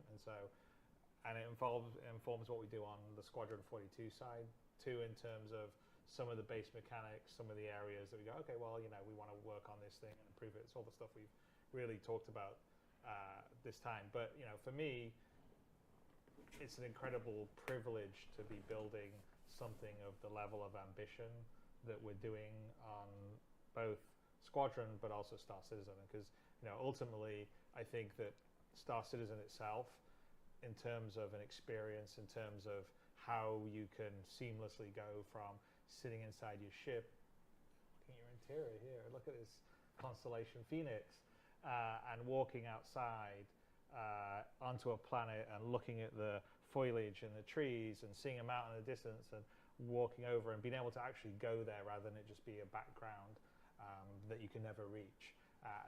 You know, the scope and scale, the sense of being able to go anywhere, do anything, that is something that most game engines and games generally just can't do and don't do. They're limited to more limited spaces, and And I think that's exactly right. And I think that, the ambition and the scale of this game is something that keeps me coming back, even though I know in the current state right now that, this game is not in, its more optimal state. I think, they're just wrapping up now, and we don't need to go through that. We've already gotten the bits and pieces that we need. This stream has been like over 3 hours now, and yeah, man, I'm more excited now for the future of Star Citizen than I was previously. Um, I still think that we are not going to get things at a promised date. I don't have the expectation to get anything at a promised date. My thought is like we'll just get it when we get it, and in the meantime, just try to, enjoy the game right now, not take it too seriously, because in terms of what we just learned from like fitness and like all these other things that go on that are going to be a part of the game, it's we are not even like we don't even have like 1% of this game from what I've seen today. Like this is what we have right now is not even close. The fact that you're going to have to keep your guy in shape, the fact that you're going to have to do a lot of these different things means that you're going to need to play the game at a different level. You're really going to have to think your way through this game. You're not going to be able to just go run and gun. You're going to have to use tactics. You may need to use a friend, and from what they're talking about with Squadron 42, it seems like it's going to be fun. I think it's going to have a lot of elements from a lot of popular games. There's going to be a little bit of Assassin's Creed in there. There's going to be a little bit of Uncharted in there. There's going to be some Ace Combat, of course, the fighter pilot stuff. There's going to be like a lot of Star Wars like stuff in there, and I think it's going to be good. I'm excited to see it.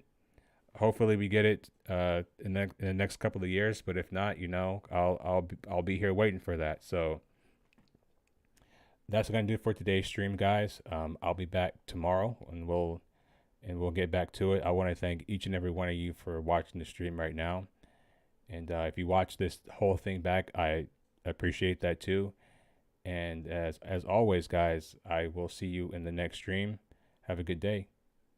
Peace.